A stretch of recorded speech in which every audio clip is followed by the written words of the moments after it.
this for my father, who I've only seen from time to time in my dreams. I do this for you. I do this for my mother, who's finally clean, no longer a fan. I do this for you.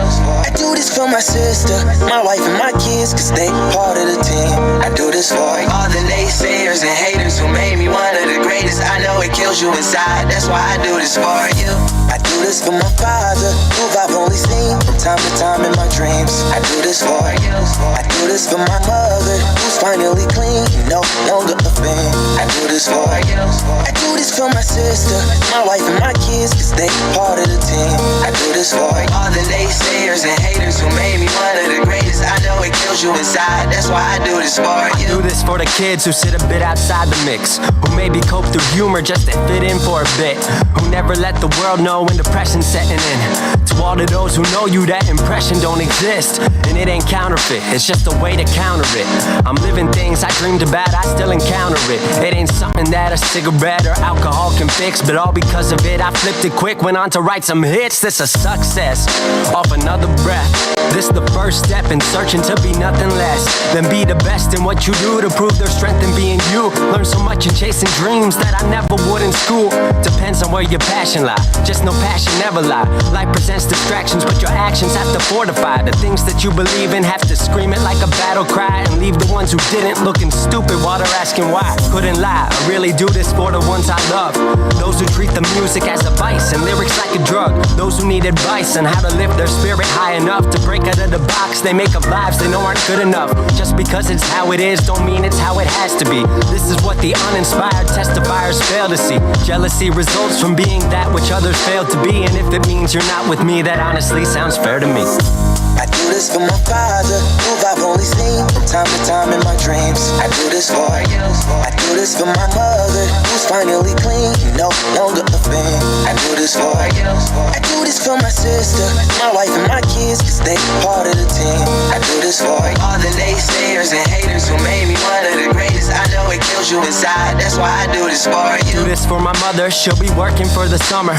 Do this for my father, cause these days I often wonder what my life would have been like if I was not adopted. To grow up in a home where I was treated like a problem, I don't know, it's just a guess. Your guess probably good as mine. Lucky that I grew up in a home that wanted me to shine. Lucky that I grew up around some mountains we were taught to climb. Without that inspiration, I don't think that this would be my life. Do this for my friends who've scattered all across the country now. I'm out in Sweden walking back through life so I can write it down. Make a living off the sound, so crazy to say out loud. I'm the biggest thing since Travis Rice to come up out the town. Sorry, gotta stunt a little. Used to have my dreams belittled, but it's all a part of it. I know people's minds are fickle, lines between reality and dreams I blur like faded nights. Come up been so good for me, I wish that I could make it twice.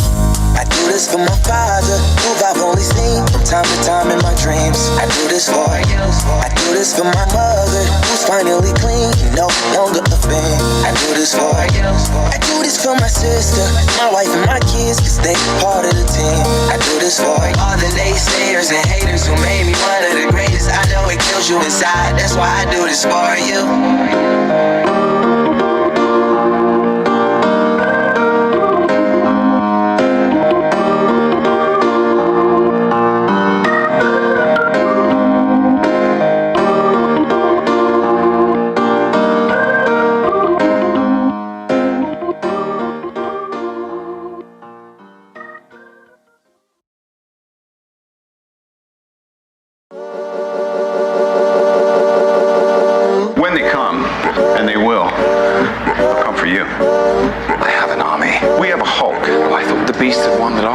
The point. There's no throne.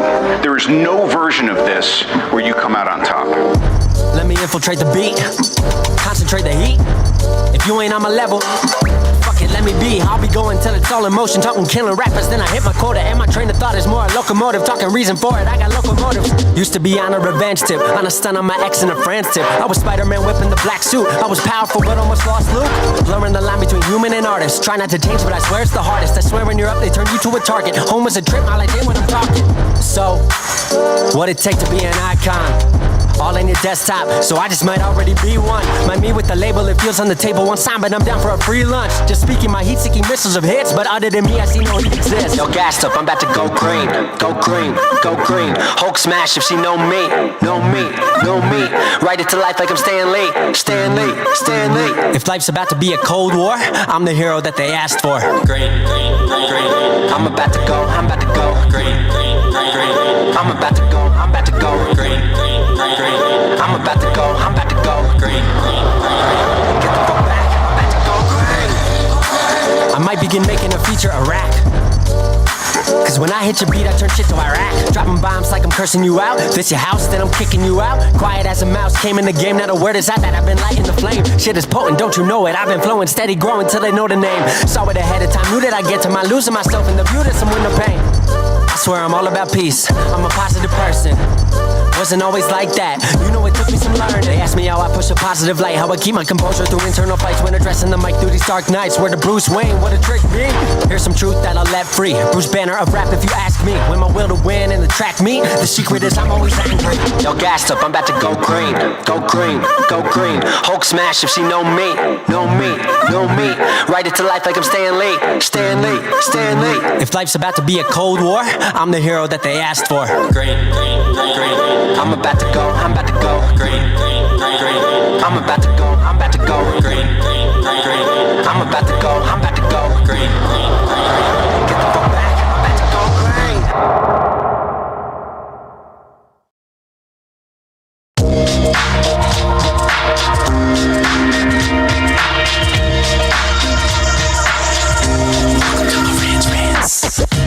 Welcome to Marantz Rantz, no advice on finance. Spin the wheel and take a chance. Get an NFT and a little education. The system got undertold, that knowledge is flotation. You wanna learn? Well, you came to the right place. You're pumping AMC, might get slapped in the face. Get your due diligence, know who the villain is. Don't be a sheep when the shepherd's carnivorous. So come learn, laugh, and maybe you win big. And listen up, y'all, the wheel is not rigged. Everybody get a chance in the live chat. Kyoto spin wheel, you win just like that. Retail fight back and this retail winning. Y'all just wait, man, this is just the beginning.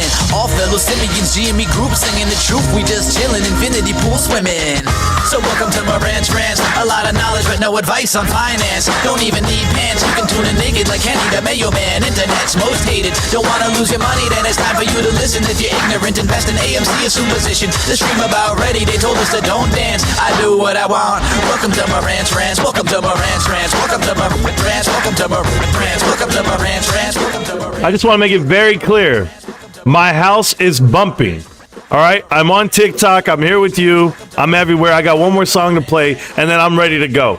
But I'm pumped. Let's go.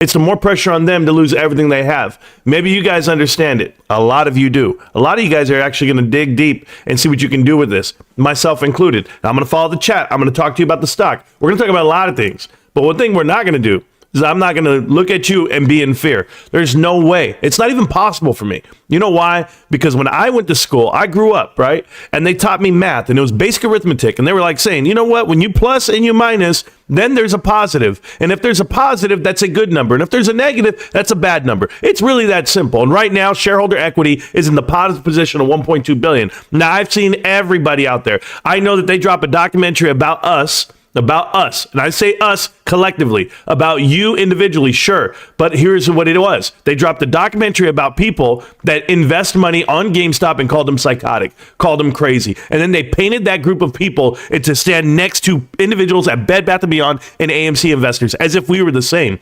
You know, I just took part in a documentary. A lot of people know this, and it's going to be coming out. And now what I'm seeing is multiple people are being interviewed, and I saw the pitch that was sent to them versus the pitch that was sent to me. And I said, oh, well, they didn't tell it to me like that. I said, it's okay. You know, I respect the individual doing the documentary enough for his creative process to not blow up his spot, to not give it all away to you right away. I said, sir, do what you want with the film, do what you want with the clip. I don't mind because I know what can be said. I know what can be manipulated. And then when you look at a guy like Dan Olson, just last week, drops his documentary where he just shit all over the apes. Not me, apes. And then when you come through with retail investors, he goes, oh, you guys are delusional. right? Okay, good, Dan Olson. I saw your little piece. I made my video on it, and guess what? You still took my words out of context. You still did what you did. Now, here's my little caveat to the documentary that's out there that's going to be coming out. It's a bigger one. It's a better one. It's a better person. I'm going to tell you this right now. I protected myself. I recorded the whole conversation, the whole interview. I'm letting you know that right now. So you cannot take my words and twist them and turn them, because I got the behind the scenes of the whole thing. And they know I recorded the whole thing. So just know that I'm protected. You're protected. The words are protected. The message is protected. But the individual that did the interview is an upstanding guy from what I've seen so far. I can't say the same about Bill Pulte. Can't say the same about Dan Olson. And I can't say the same about any of these snakes out there in the grass. We all know what I do with snakes. I call animal control and they come get them. But guys, it's GameStop. Don't be discouraged. Go ahead and look at the chart right now. I'll show it to you. I love it. I've been buying it this whole time frame. I know you have too. The only difference is I don't have the money that you have today. I don't have that kind of cash on me. If I did, guys, trust me, I would do what a lot of you guys are doing. But I see you guys digging deep. Me, if I have $14 to spare, I'll go ahead and grab a share. I don't have it right now. I'm telling you right now, I don't have $14 for lunch. I'm okay. I budget my money a different way than you guys. Everything's paid. I'm not sweating it. What I'm looking at is that this is a great opportunity for anyone who understands fundamentals and understands what book value is versus whatever the hell they're telling you. There is no way on God's green earth that they can bring this thing all the way down to $10. And if they do, I call it suicide at 5. All right. And you guys want to know what the hell I'm talking about? I'll explain it. We're going to go over all the clips. We're going to go over the video from Tonko Native. Hey, Tonko, I know you're out there watching me, you know, with your pants down and no clothes on, just right there, just looking at the camera on mute. I know you want to see what I do, but Tonko, just hold tight, bro. Hold tight. That's all I'm telling you. Or hold tight, however you do it. I don't know. But do what you got to do, bro. I'm going to get to your video in a minute and I'll answer your stupid questions. But other than that, there's plenty of stuff to go over, guys. And all of your questions. I know some of you guys are losing conviction in your trade and or your position. And then I'm looking at people, I'm like, okay, guys, relax. I work for a living. I got to work. I can't be just sitting here grinding away on the live streams like I used to. It tore me apart. It killed me. I did it for 2 years, guys, where I was waking up at 6 a.m., going live, doing Twitter Spaces call, coming home, going live again, and waiting to go work, 10 hours at work, and then come home. I did 10 hours last night, 11 hours almost, and I came home, and I'm just exhausted. And I go, you know what? Let me read some of the comments. I fell asleep with my phone in my hand, and I'm just like, I woke up at 5, hit the ground running, and I'm back here in front of you again. I still get, I still have work. I still have things. And I have to find time that I can sit here in front of the camera and be real with you. So once a week, a live stream, that's the best I've got right now. But I'm going to give you everything I have. I really am. It's going to be a great show today. I'm not leaving. So just so we're clear, I'm not effing leaving, like Leonardo DiCaprio says in Wolf of Wall Street. What a terrible movie, by the way. I actually watched it a third time and realized just how bad it was. And I was like, oh, God, get me out of here. But the other one, the other Wall Street movie with Shia LaBeouf, that's the one that I liked. I enjoyed that one because I understood so much of it today than I did when I first watched it, 10 years ago. But you guys, go ahead and look at the stock. 1473 looks great. The market cap is $4.5 billion on volume of 2.65. They're just shorting the shit out of it.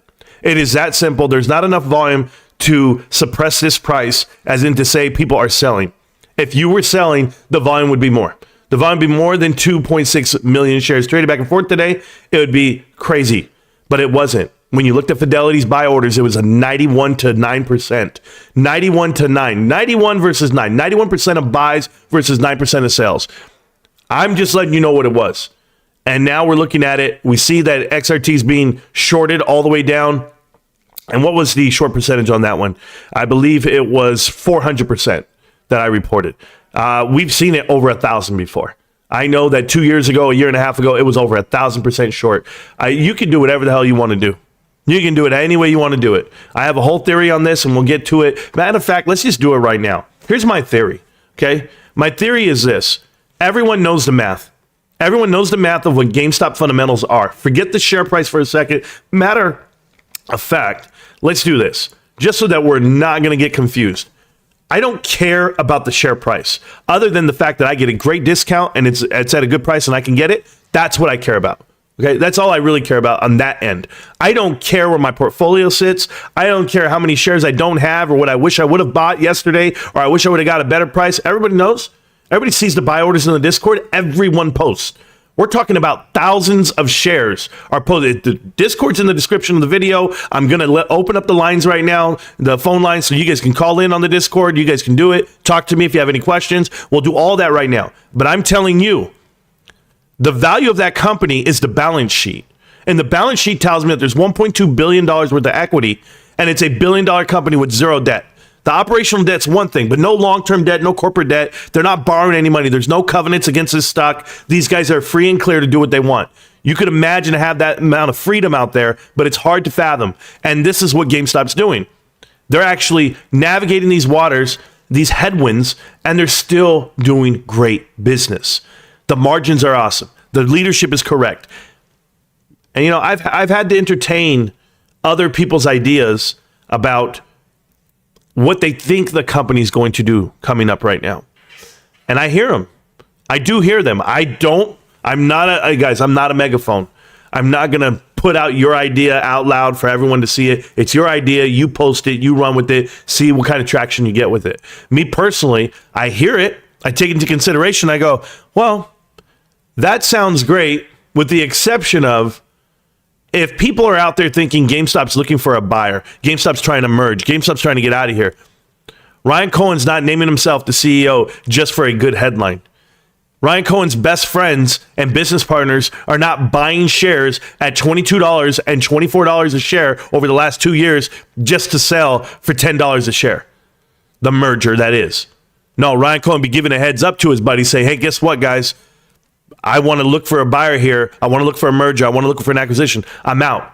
And what? They're going to buy at 22. They're going to buy at 24. And now you give your buddies a heads up, or is that insider trading? I don't know what it is at this point. I just know that I trust Ryan, and I'm in with Ryan. You know, when you trust people, you buy from them. The number one rule about sales is if you like the person, you're going to buy it. I like Ryan. I like his ideas. I like the way he's going. And I like that he doesn't say shit. That's what I love the most. Talk is cheap. Put your money where it is and let it roll. My unfortunate position in life is I have to talk. This is my actual, I guess, my God's gift. You know, God gave me this gift to speak and communicate, and I might not be as eloquent as some, but I'm direct and real as they come. That's it. So I came out here to YouTube and started making videos, and I started telling you guys, I think GameStop's it. And I still think that way, and I'm not going to change. I'm not a hero or zero kind of guy. If those guys are that, then somebody tell me why Bed Bath & Beyond are calling themselves anything other than, why are they calling themselves ABC, PP Seats, Kais Malej, Bill Poe? Why are they calling themselves names? From now on, every time I hear it, I'm just going to call them Zero. Hey, Zero, what's up, Zero? How you doing there, Sub-Zero? I mean, it's that simple. They shouldn't have names because it's a hero or zero, right? Well, guess what? There's no hero here. It's zero. Bed Bath & Beyond was delisted this morning off of all platforms. You can no longer trade it. You can no longer give you valuation for what it is. It's trash. And it always was trash to me. And nothing's ever changed off of that. So you guys got to know what it is. And I don't have to be friends with people. I don't have to merge my community with anyone. And when I mean my community, people that think like me. That's it. I'm not saying that you guys, I own anybody. I'm just saying, you know, if you come out here and you chill with me, then you chill with me. But we've been doing this shit for almost 3 years. I'm not some flash in the pan. I'm not some dude who just showed up, went live one day and said, ooh, gimme, pay me. Matter of fact, don't pay me any super chats. All right? If you super chat, you will get blocked. You will get blocked in this damn chat right now. Additionally, I just want to let you know about a new thing that YouTube is doing. They rolled out, I believe it's called Ads Automator, something to that effect. So if you guys get an ad on your live stream, I apologize now. YouTube's trying to monetize off the channel, and that's how they're doing it. So just skip the ad or watch the ad, whatever you may do. Yes, that's the only way I get paid. I only get paid off of views. I don't have affiliate links. I don't have merch. I don't do any grift whatsoever. I'm here with you and I give out the information. And if these clowns out here want to say they have content or they want to have DD, show me their series. Show me their videos where they actually present DD in a structured format. Period. Other than live streams and gaggling around and passing ideas around like they're, I don't know, some call girl that's all they're doing these days. These dudes out here with this money and grift. I've had to sit here and entertain and hear people give me ideas from other shows. I said, what DD did they do? None. When you go look at our channel here, right here, that we built from scratch, Go look at what Connect the Dots is. If you don't know what Connect the Dots are, if you don't know what Bad Billionaires Boys Club is, if you don't know what Superstock is, if you don't know the community that actually does DD, that everyone else imitates and emulates and takes, then you don't know what GameStop is. We're the original. We're the only ones, and we're the only ones left standing. Bed Bath & Beyond is gone. It's deleted. Zero. How you doing, Zeros? Nice to meet you. I'm the hero. Next, AMC trash. There, are we good? Are we done with that? Cool. Beyonce's not going to save you. Holy shit, man, I got to hear this. All right, I'm going to go to the chat. I'm going to go to the channel. I'm going to do a lot of things here with you. Oh, Hercules is saying hello over there. I just heard him talk. I'm going to get into the Discord, guys. Right there, John Jar Binks. Yeah, the realest one out here giving us your time. Yes, John Jar, I appreciate you supporting the channel there, becoming a Diamond Hand member for 12 months now. You've been with me for over a year on that end, but you've been watching for at least 2 years. I know that for a fact. Let's go ahead and go to the Discord. I'm going to go in there right now. I'm going to go to the chat channel. It's a live show chat. I'm connected. At any time, any of you can join that chat. And I'm going to put the link in the video right now. The link's actually going to be in the chat. There's the link. So if you click on the link, you come straight to it. And when you come in, you might be on mute. Unmute your mic, and we'll talk all damn day. Hulk, come on the Discord and join the live stream. Oh, yeah, anybody can come join the live stream and get it. I don't mind. What we're actually going to do, we're actually going to have some fun this morning. Plenty of fun. We've been going over all the interviews, all the information, but I had something come through just a little while ago, and I wanted to watch it with you guys, and I thought it'd be fun to watch together, and I'll react. Sure. There's GameStop, by the way, $14.79. Guys, remember, like I was saying, before I got distracted, I don't care about the price. I care about the company fundamentals, and they're doing great. Company fundamentals are undisputed, and you can't tell me otherwise. What the hell is this? Can we go in here? Thank you. All right, so somebody came in and left. I don't care if they come in and leave. All right, so I'm setting it all up right now so we can watch this video together. What a great video it's going to be. I'm sure some of you already saw the video, but for those of you that haven't, I'll answer any questions. Because apparently, this young man here, Filipino's own, right here, straight from the Philippines, straight from the hoods. He's from the third world country. He's there. His name is Tonko, and we're gonna make him famous. Why not? But before I do that, in the live chat right now is S. Dot. S. Dot, how you doing, sir? What's going on, S. Dot? You got to unmute your mic, S. Dot, if you want to talk. I give out directions all the time. Willie Bobo, how can I come VIP on Marantz show? You can't be a VIP. I don't sell stuff like that. I'm not my brother, bro. I'm not out here grifting off the crowd and giving them financial advice on gambling and then not having a gambling disclaimer and then taking money from them. Then they lose all their money and then they go, yo, Reek, why'd you take all my money, bro? What happened? You gave me the wrong pick. I know. I know Rico did not pick the Broncos. Right? I don't know what he picked, bro. I don't know what he's doing, but I stay out of it all. Anyway, my mic is muted at work. My bad. No problem, Sean Carter. Appreciate you, though. I got a great message from you the other day, and I appreciate it. John Jar Binks, how you doing, sir? How you doing this morning? What's up, man? I'm doing good. How about you? I'm killing it. I'm about to watch this video with our favorite YouTuber out there named Tonko Native. I don't know if you know the guy. Do you know him? Yeah, I've seen him once or twice on your. Yeah, he looks like a deal. wet sock, bro. That's about it. So he wants to tell me what time it is, and he's in a prison cell. It looks like he's actually reading something. I don't know, but we've talked to him before, and he's very intelligent. He's just articulate, and we're gonna watch the video. Do you mind if I watch it before? Or you got anything you want to tell me this morning? Nah, do your thing. We'll chop it up here in a bit. All right, John Jar, I got you, babe. I'm gonna play this thing. This is gonna be fun for me. All right, here we go. The eloquent Tonko Native, Marantz Rantz. Hey, by the way, guys, this is the first time I'm gonna play this at regular speed, not 1.5. I know he speaks very slow, and it's not that he's retarded or anything like that. I'm not talking about him that way. No. I love this man. I respect him. I respect him so much that I give him playtime here. I helped him go from 100 subscribers all the way to 400 now. He's internationally known on the microphone. The one, the only, Tonko Native. So, check this out, people. I got a question for Marantz Rantz. Why is it that when a company closes down a store, for example, BBBY, Bed Bath and Beyond, every time a store closed on Bed Bath and Beyond, you would make a video saying how the stores are empty, how no one shops at those stores, how those stores are going out of business, and how bad the company is doing. But when GME closes a store, for example, they just closed 3 stores in your city, you say that's a good thing. Okay. It appears to me this guy's subscribed to my TikTok. First off, I had a TikTok video that I posted, and I think I even brought it over to YouTube.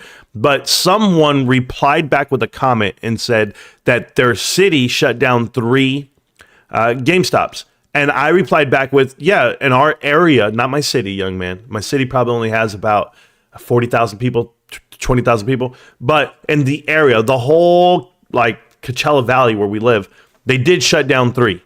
And that was over the span of the last 4 years. It wasn't last week. It wasn't last month. It wasn't like they're dying to cut down stores. But you're comparing Bed Bath & Beyond with GameStop. It's like quite laughable. Bed Bath & Beyond's gone. And I'm not just talking about the stock. I'm talking about the company. It's gone. So what the hell are you talking about? Yes, I was correct about Bed Bath & Beyond, but you want to know why it's so bad versus good on GameStop? I'll help you. I'll do the best I can, but let's watch the video first because I want to finish it before I give you the whole. I don't want to just give it to you right away. I want to sleep with you on the first night. I want to give you everything, bro. Can we hold hands? Can we get to all the bases? But just so you are aware, you're very wrong on this whole stance, just based off of the opening minute here. Why is it that when GameStop closes 3 stores in one city, according to you, it's good for business? But when Bed Bath & Beyond closed all their stores one at a time, just like they're closing GameStop stores one at a time, that wasn't good for business or the stock. Why is it that when GameStop does bad, you claim that it's doing... When GameStop does bad, are you a sheep? Bah. Like, are you scared to say the word bad, bro? What the hell was that? Hold on. Bro, I gotta hold my nipples. Hold on. Why is it that when GameStop does bad, you claim that it's doing well? Why is it that when GameStop closes 50 stores, you say that's good for the company? You say that's good for the books, but when every other store closes, it's bad. It's no good. It's a pump and dump, except for GME. Why is that? Why is that, Marantz? Because when a business closes stores, it means that those stores aren't doing well. It means that they have to save money to protect their business, to save their business from going under. If you're on a boat with 10 people and that boat starts to sink and they start... What kind of refugee shit is this? I'm on a boat with 10 people. Can I just be on a boat with one person, like me and my girl, just on a yacht? I mean, because that's what GameStop is. It's a yacht. It's not a boat, bro. I don't know what to tell you. We're on a boat with 10 people. Let me hear your analogy. Oh, I got to hear this whole thing. Man, this guy must really be in the Philippines, bro. To throw people overboard one at a time. What makes you think that's good for the boat or for those who are riding the boat? What makes you think that jumping overboard from a boat that's in perfectly good condition is actually good for the persons who are jumping overboard? Nobody jumps overboard a perfectly good ship or a perfectly good boat. If people are jumping off the boat, if people are jumping overboard, it means the boat is about to sink. This is like the dumbest shit I've ever heard. because you're kind of making my point for me, but I'll say it better for you. I mean, what if I wanted the boat to go faster, right? Like it's too heavy. It has overcapacity. Then wouldn't I just empty it and say, you know what, let me get you out of here, you out of here. All the fat, I almost said the wrong word. All the fat people, go ahead and get off the boat here. Tonko, you can jump off too because you're crazy. But just tell me, like, why wouldn't that be the right business move or the smartest thing to do in your case and what you're saying about this boat theory here? The boat is impeccable, right? It's strong as hell. It's GameStop. That's what you're saying. And then why are they throwing people off? I don't know, because maybe they want to eat more or they want more room. They want to have more elbow room. Why would I want stores that are over leveraged, stores that are what we call overstored, meaning you're paying for retail space in America where retail space is expensive? Extremely expensive and large, right? That's why Bed Bath & Beyond has to shut down stores because a 20,000 square foot building doesn't make nearly as much as that little shop called GameStop that only takes up, 400,000 square feet everywhere you see? So yeah, you can close that up. But what the hell are you talking about, brah? It means the boat is sinking. Thank you. And people are trying to save their lives. Nobody jumps overboard from a perfectly good boat. So why is it that, according to you, GameStop closing stores is good for business? How is that good for business, Marantz? Oh my God, you're talking to me, bro. Matter of fact, you've said the same question 10 different ways. I mean, this video could have been not 10 minutes long, but it's because you speak so slowly. And shout out to Willie Bobo right now in the chat. He just said the killer line. He said, man, I text faster than this guy talks. But what the truth is, if you guys know about Willie Bobo in the story, Willie Bobo's only got one arm. Okay? So when he says he texts faster than you talk, bro, he's got one arm. You don't even understand the joke and the fade on you, the shade thrown at you. Willie doing it with one arm. This is awesome. How is that? When every time you make a video, you're making videos about how this place or this stock or this ticker is a pump and dump. Everything is a pump and dump. No stock is ever good enough to buy into except for GameStop, according to you.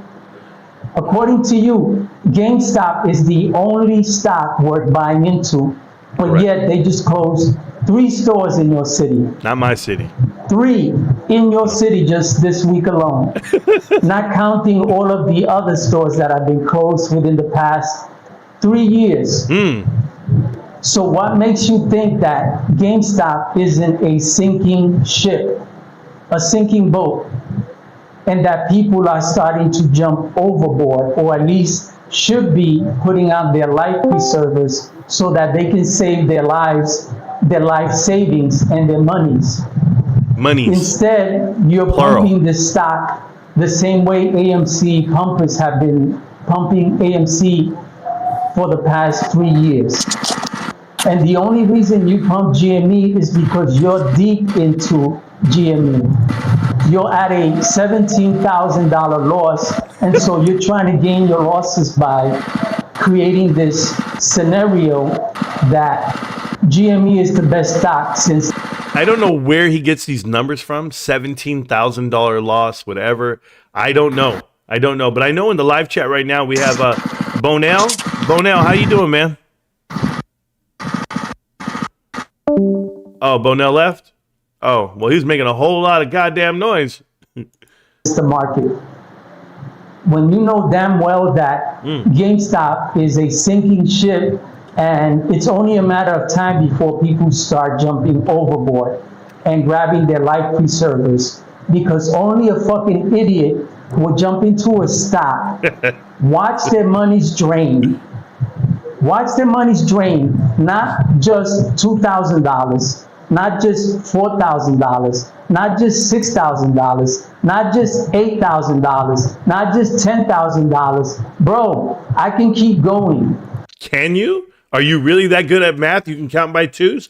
You know, it's weird because everybody who put money into certain stocks, right? Mullen Automotive, AMC, Bed Bath & Beyond, whatever was pushed out in front of people, those individuals have lost 99% of their investment, right?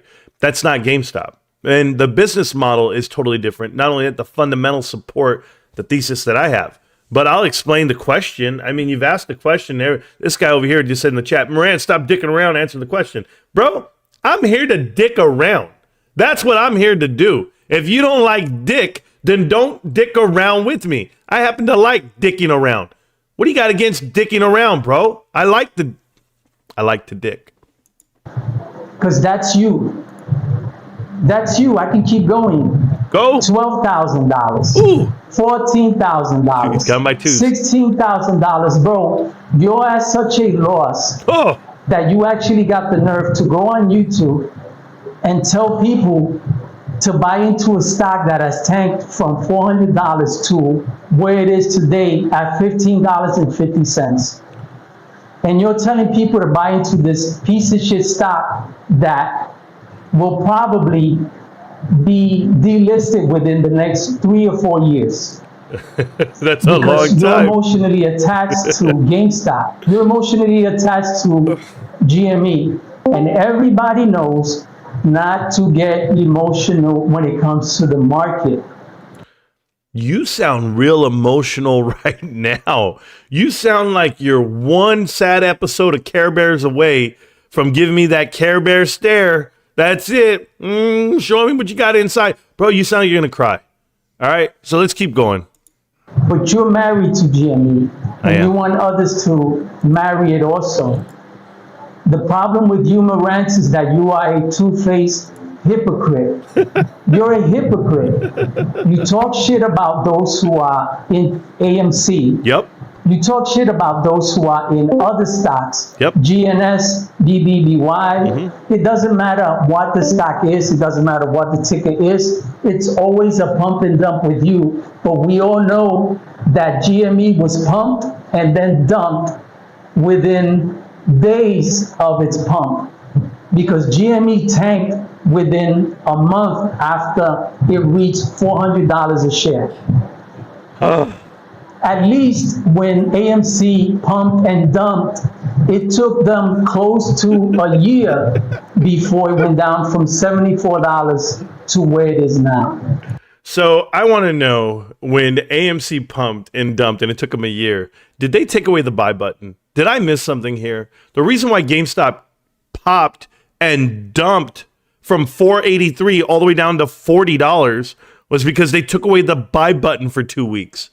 Like, you can't be this dumb.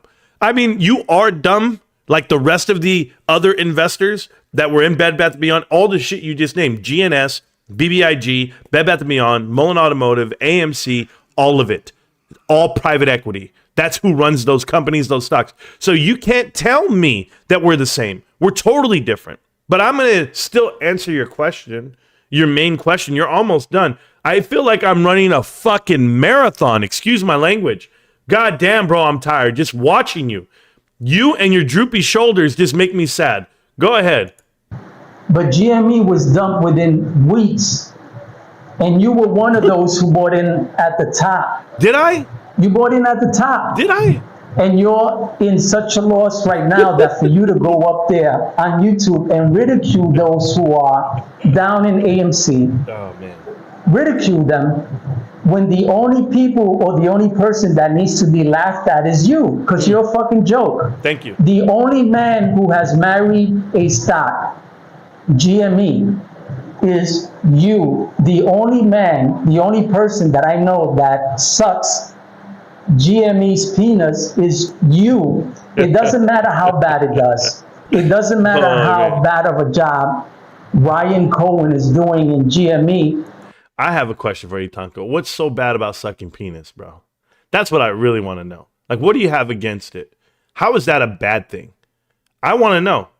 Because I feel like you're attacking a certain collective group. I think you're trying to paint me with them. Like, that's not cool, bro. Like, don't tease me with a good time and don't tell me what I'm up against. Bro, I'm asking you, please, respect the sexual activities of others. And I don't think there's anything wrong with, enjoying fellatio of my favorite stock. Thank you. All you do is talk good about it, no matter how bad that piece of shit stock is doing. So my question to you, Marantz, is this. Again, why is it that when a business closes down You go on YouTube, you go on TikTok, you go on Twitter, and you ridicule the stock. You ridicule them, the people who are invested into that stock. And you make videos of the store that is attached to that ticker, for example, BBBY, and you say, look, there's nobody in Bed Bath & Beyond. Nobody shops here. Nobody. This store will be closed within a week. That's what you do. Holy But shit. when GameStop I'm a closes prophet. 3 stores in a week in one city alone, you don't go in there making videos saying, look, GameStop is empty. Nobody shops here. This is a piece of shit play. Take your money out of here. This is a pump and dump. Why don't you say that? Why is it good according to you? Why is that good that GME is closing stores 1 at a time, 3 at a time, 5 at a time? And how many stores has GME closed within the past 5 years? You actually want your viewers and your subscribers to believe that each time GameStop closes a store, that's good for business? Yep. That's what you want your followers to believe, bro? Yes. Really? Because that's a fucking joke. Okay. You're a fucking joke, bro. Thank you. Punk. You take my tagline. Oh, punk. Oh, I'm so scared of you, Tonko. Oh, man, I'm out of breath. Oh, you get me worried. Hey, guys, don't ever let me go to the Philippines. I'm nervous for that guy. He makes me nervous inside. That's Tonko Native, the thug, the internet thug, Twitter fingers. I love it. All right, we're going to get to the chat. We're going to get to that nonsense in a minute. I just want to go ahead and tell you what's going down. Hold on, before we talk, I know you're probably in the chat right now. Who's in the chat? Coupon? Hey, Coupon, if you want, you get to tell everyone how you really feel about that. But I'll talk about it in a minute. I'll explain why it's good for GameStop to shut down stores. But go ahead. I'm listening, Coupon. What's up? Hey, Marantz, I would like to find out why you are talking to people and providing the facts from SEC filings and things that CEOs who are snakes and are silver and providing pump and dumps for their hedge fund buddies to help educate the retail investor from making uneducated decisions.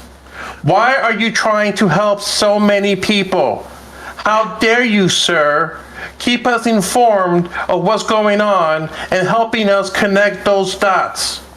I personally feel, sir, Yes, sir, that you should have a much bigger audience than you currently have. But because of these shills out here putting out these videos, reading off of cardboard boxes, and in the back of Wendy's, that you are not getting the attention that you deserve.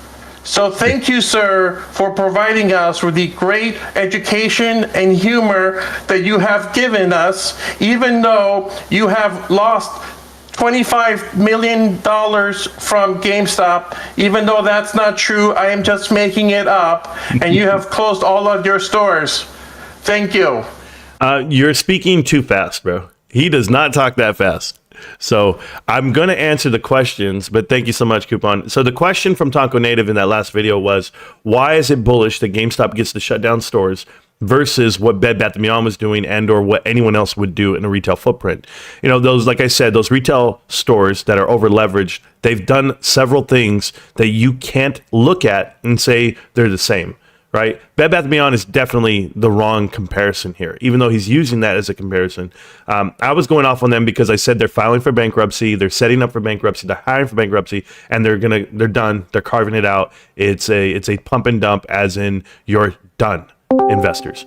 So 10 months later, we were correct. Everyone lost every dollar they put in. So yeah, that was an easy one for me. The difference is that company did a couple of things different than what GameStop's doing. That company actually sold off all their assets in 2019, 2020. So all the buildings they owned, they sold. Then they leased them back at higher rates. When they took that cash, what do you think they did with that cash? They paid out executive bonuses, they paid out dividends, and or they did a share buyback program, I should tell you.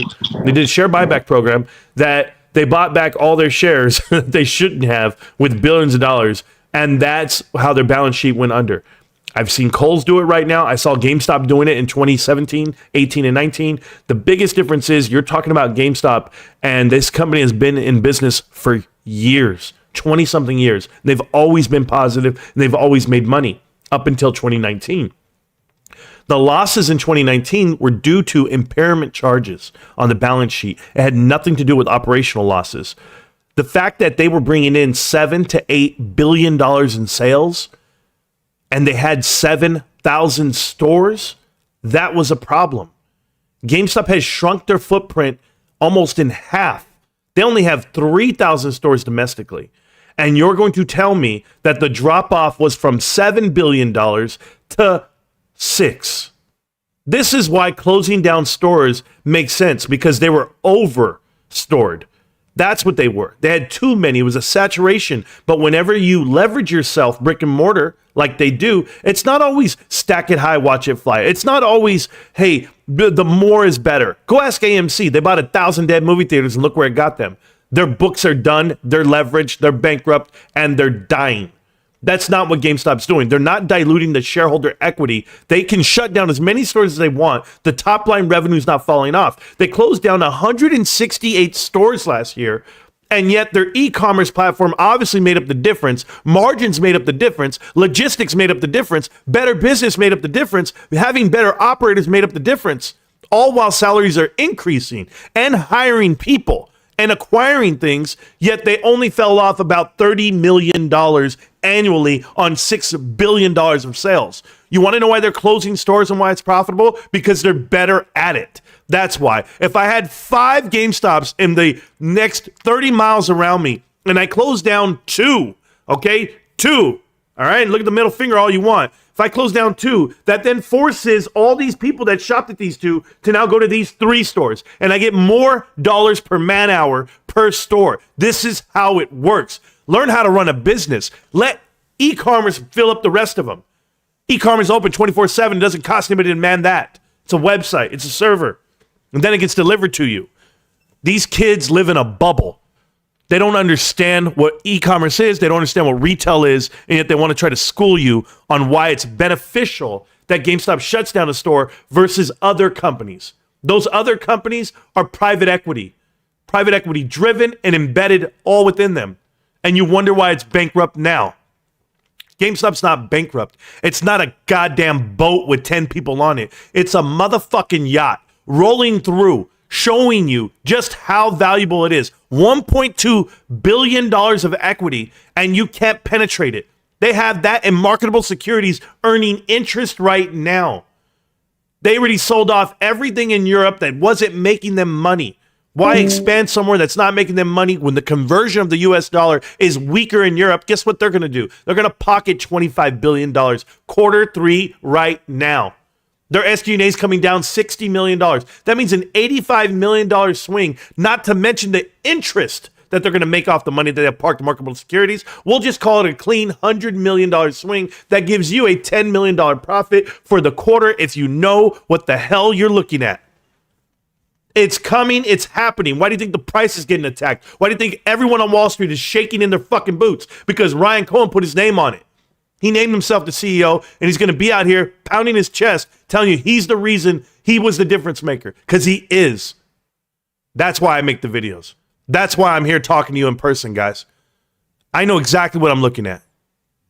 This question by Jay Kerwin, individual who owns more GameStop shares than I could ever imagine. Jay Kerwin owns a clean 100,000 shares. I don't even know how many shares, to be honest. It's that many, guys. It's that many. He's got millions into GameStop. Jay Kerwin's been watching this channel for 3 years. Guess what he says? I will have to watch this later, but Marantz, will you sell off your retirement account, or anyone here? Are you that confident into getting more GameStop? I would if I could. My employer does not allow me to. They give us an incentive to buy more shares of the company I work for. That's the problem. And it's not a problem. It's a good problem to have. When you go look at the markets today and you saw Costco at 574, that's where it was. To the individual who asked me, can I speak more about Costco? No. There's the answer. No, I don't speak about it that way. I don't want to come up with insider trading rumors. I don't want the nonsense coming out because I know a lot of shit on the inside. You know that I knew the sales were up 9% before anybody, before the earnings report came out. Can I come out here and tell the world? Nope. Just because I have a platform, I'll never do it. But I buy enough. I buy enough and I do my best. I can believe how zen I've become as an investor. Anyone else in the chat here that I need to talk to? Holy shit, the chat's full. All right, so Mr. Marantz, my apologies for interrupting you again. You're good. But how dare you have a moral compass and a sense of right and wrong and know when you should do something and you should not. I greatly appreciate that you are able to do that and make it well known why you do certain things. Unfortunately, as other shills out here see, they do not have the same moral fortitude that you have. So I thank you so much for your time, and I have to go back to work to make some money, because let's effing go, people. I love all of you. Marantz, you guys are awesome. You know what it is, Judge. No, Judge, you do great. I have to get back to work. I love you guys. I'm in the chat. You play a good retard, bro. That's all I can tell you. And shout out to TikTok over here. These guys are hanging with us today. The fact that this isn't Rico is scaring me. Yeah, it's not going to be, bro. So here we go. I'm going to go ahead and read the chat. I'm going to go down the whole thing. If you guys have anything you guys want to say, if you guys want to join the live stream, you can. You know the Discord link is there. September, how are you doing today, hon? That's where you unmute your mic. I know you know how to use it. Great, how are you? Give me 1 second to mute. Oh, yeah, no problem. You good? Okay. You can hear me now, right? Absolutely. How you doing? I'm great. Happy Tuesday. In a video, is it correct that I heard you say we probably won't see institutions buying in on GameStop for many years because they can't affect GameStop? So the way Wall Street buys into companies, the big players, ones that want to invest into a company, not one that wants to like swing trade and or just get some quick, easy returns. If you're really looking to invest into a company and you like the business model and you like the leadership, you want to buy a significant portion of the company. You want a good chunk. And the unfortunate part is you can't. There's nothing out there. Retail owns the stock. So with that being said, Ryan's sitting here with the biggest chunk, right? And so if you were going to buy in, you want to have say-so over the company, where your money's being invested and what the outlook is. They give you no forward guidance. They're not doing any of the above. They're going to sit there and let themselves make this money. Ryan turned Chewy.com from $10 million investment all the way to $3 billion. He's already a billionaire. He's not here to become a billionaire again. They're looking for bigger than that. And so let's run it back. Let's see exactly what it's worth. But they don't need Wall Street's money. They don't need people pouring in just yet. You're going to see an inclusion. GameStop used to be in the S&P 500. And they're going to get there again. Their biggest market cap of all time was $6.5 billion. They're at $4.5 billion right now. And I mean back then. I'm not talking about this little squeeze that happened, the sneeze that happened in January, and they've been selling off ever since that day. No, we've been fighting this for a long time, but they've been fighting the idea of not letting us into the S&P 500. We're going to force our way in. Fundamentals, and you name it. Now, it's not about a big Wall Street investor coming through. It's going to be index funds. It's going to be actual hedge funds that trade off the index. And that's the S&P 500. That's the SPY. So eventually we'll get in there. People just don't know it yet. But when we do, it's all she wrote. Just remember that. When GameStop is in the S&P 400, is that attractive for institutions? It should be. It's the 400 mid cap that they're in right now. And the window for the mid cap is around I want to say 4 billion to 11 billion, something like that. I don't even remember. I used to do videos on this 2 years ago. But the point is, you can short it by using other ETFs to short. So they're using the retail ETF XRT, right? So with that, you're shorting every retail stock together, all in one big basket. But once you get in the S&P 500, how the hell are you going to short it? Because every index that holds the S&P 500 is going to go down because you're shorting it, and you won't. It'll be suicide. You're not going to short Apple at the same time, and Tesla, and Microsoft, and NVIDIA. You're just not. This is why Tesla shot up to the moon the minute they announced they were going to the S&P 500. That's what happened. They went to the S&P 500. They went from $400 a share to $6,000. I'm just letting people know. I'll be here. Did you do an interview with CoffeeZilla or Business Casual or?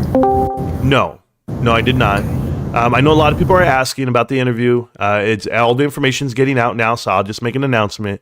There is a prominent YouTuber out of the United Kingdom, and him and his producers and everybody reached out.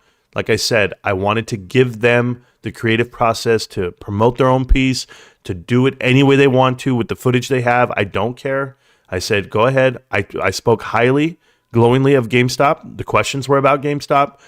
They're about the channel, how we got started, who's involved, what we have going on. He wasn't intrusive to the point where he seemed like he was demeaning.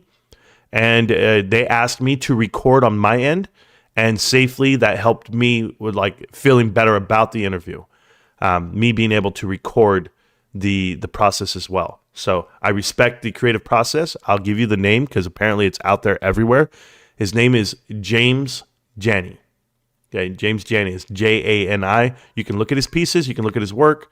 I'm not afraid to tell you guys what it is, but we had that conversation about 2 weeks ago or a week ago, and we were 3 hours on one interview, 2 hours on the other. Total time with his team was 5 hours. So, and it was worth it. I'm getting a phone call from work, but I won't be answering that one, unfortunately. Thank you and congratulations. Yeah, my last question is darn, I just forgot it too. That was it? You'll have to come back to me. I forgot my Oh, it's okay. question. The mic's going to be open the whole time, so you just, whenever you want to, just jump in, okay? I appreciate that. Thank you. Yes, ma'am. This week, I'll buy my first GME shares. Andres, that means you're going to have a really good cost-based average, and it's going to go well. So I just want to make sure. Yes. I remember my question now. Okay, go ahead. I think it was like most specifically the Q2 earnings live stream. You had different music playing. Could you put in the songs in your description box or something? Like I wanted to see the songs that you play on your live streams, but I can't recognize them. Well, I used to have a playlist on my channel for all the music that I played on the channel. But I mean, I can go back to making that. There's a lot of different songs that I play. A lot of them have to deal with the fact that, there's some creative people out there that made songs for the movement. If you know who Wooch is, Wooch has a big following right now. And shout out to Wooch. He deserves it. He made a couple of songs. He made a song called Deliver It, Rhyme, Deliver It. And that song right there caught my attention. And that was during the craze of the NFT marketplace. So I interviewed Wooch. I reached out to him and got him in. I was the first guy to ever interview him. And he went from having 400 subscribers to having 40,000 now, right, on Twitter. And he's big. He's got over 100,000 views on his music video. So that was great for him. And that one's DRS. But what Wooch did was he paired up with another rapper called This Is How the World Works. Okay, I'm going to tell you guys something. And the rapper's not called This Is How the World Works. But I'm going to tell you how this world works for me and how you guys need to pay attention to the stock market. We're out there on this channel. We're talking every day. I'm in here the first 2 years doing nothing but impressions, making fun of YouTubers, pushing out bad stocks that they're pushing out, tearing them apart, CEO Adam, Aaron, let him know he's trash, and just doing everything I can. Then I meet Wooch, and it was pretty good. It was like, yo, okay, this guy's awesome. He's cool. Well, Wooch ends up making a song with a rapper by the name of The Real DMT. The Real DMT, that's Body Surfing Dan. And I find out this guy's a moderator on the GME Jungle subreddit. And Dan's cool. Dan's a cool ass dude. He's a freedom fighter, but he's a rapper. So he makes a rap song with Wooch. And in that rap song, Wooch says his lines, his lyrics, and he's like, I want to spin the wheel like Kyoto. And if people know, back in the day on this channel, we used to give away free NFTs. And free NFTs, we would put your name on the list and we would spin it and you'd give you a free one. And it didn't matter. I mean, we're talking about Meta Boys. We're talking about NFTs that are worth $700, $500, all free. I didn't care. Giving away over $10,000 worth of NFTs, right? At the time. And so he says, I want to spin the wheel like Kyoto. He's like, I want to rant like Marantz. When he said that, the Real DMT puts together a video Like he makes in the actual video for the lyrics. And he said he didn't know who Marantz was. He didn't know what rant like Marantz meant. He had no idea. So he went and looked me up, and then he saw a picture, and he goes, oh, okay, that's who this guy is. And then Wooch tells him, yeah, he's about GameStop. He has a channel. So here comes Dan checking out the channel. Dan checks it out for 2.5 months. 2.5 months, he's out there lurking, doing his thing. And then he finally calls me one morning. He texts me or whatever on Twitter. He says, hey, bro, I made you a song for your channel, a theme song. That's my theme song. Welcome to Marantz Rantz. So we make the song. I hear it. I like it. I said, awesome, dude. Thank you. He says, it's free. You don't have to pay me for it. And I was like, wow, that's crazy. Because out here in this world, you got to pay for everything. You got to pay for thumbnails. You got to pay for editing. You got to pay for songs. No, this guy said it's yours. I was like, all right, this guy's cool as shit. All right, boom. Interviewed Dan, talked to Dan, showed him the channel. He hung out with us. He still hangs out with us. Fast forward months later, Dan tells me, I got a CEO. I want you to interview Marantz. He knows about private equity. He knows about the markets, about how they're really doing it to America, right? And he gave me this story. The guy's name was Laser Haas. I did the interview 7 months ago. From then to now, I started connect the dots. I figured out how Bed Bath & Beyond was going bankrupt. I figured out how Kohl's is leveraged, Carvana, you name it, Mullen Automotive, everybody, Playboy. I come out and I tell you all the companies that are going bankrupt. I figured this whole thing out, not by myself, with the help of everyone. And none of that would have been possible. The channel wouldn't be where it's at today. The information wouldn't be what it is without Wooch. None of it would be possible without Wooch. Wooch and Deliver It, Ryan, Deliver It, and me doing that interview, because that's how Connect the Dots work. We connect the dots from Wooch to DMT to Laser Haas to private equity and to you. That's how it happened. So I want people to know the origins of everything and how I'm so thankful for the people that we're surrounded with. But yeah, that's the truth. Got to connect these dots. Thank you so much. And thank you for listening to everyone. Absolutely. Thank you, September with the C. I think that's awesome how the way you spell it. We are a team. I did not discuss that with her, hence the argument. Yeah, I hear you, man. Go back to playing WoW, but talk it out with the wife. But it was not CoffeeZilla. If you guys don't know, James Janney has 1.87 million subscribers. He does financial documentaries. They're phenomenal. They're top line. They're upper echelon, and you're going to love it. Gamer KBM, member for 5 months now. I just met this guy for the first time on TikTok. I saw his whole channel. He's on TikTok. He's got plenty of subscribers, way more than me. He's got 20,000. I have like 6. And but this guy's been with me lurking for 5 months, and I had no idea. Shout out to you, Gamer KBM. He says, Marantz, I watch all your videos. I support you. I love GameStop. I said, dude, thank you so much. I had no idea, man. So you just don't know the guys out there. I told you about Elite Shot. Elite Shot told me he has, a couple of, he got a lot of money tied up into GameStop. And that guy's a big YouTuber with 1 million subscribers. And he reached out to me to tell me that was 2 years ago. So there you go. John Jar, what's going on, brother? How you living? What's up, man? I'm good. Hey, I was wondering, are you gonna get your son that new PlayStation handheld?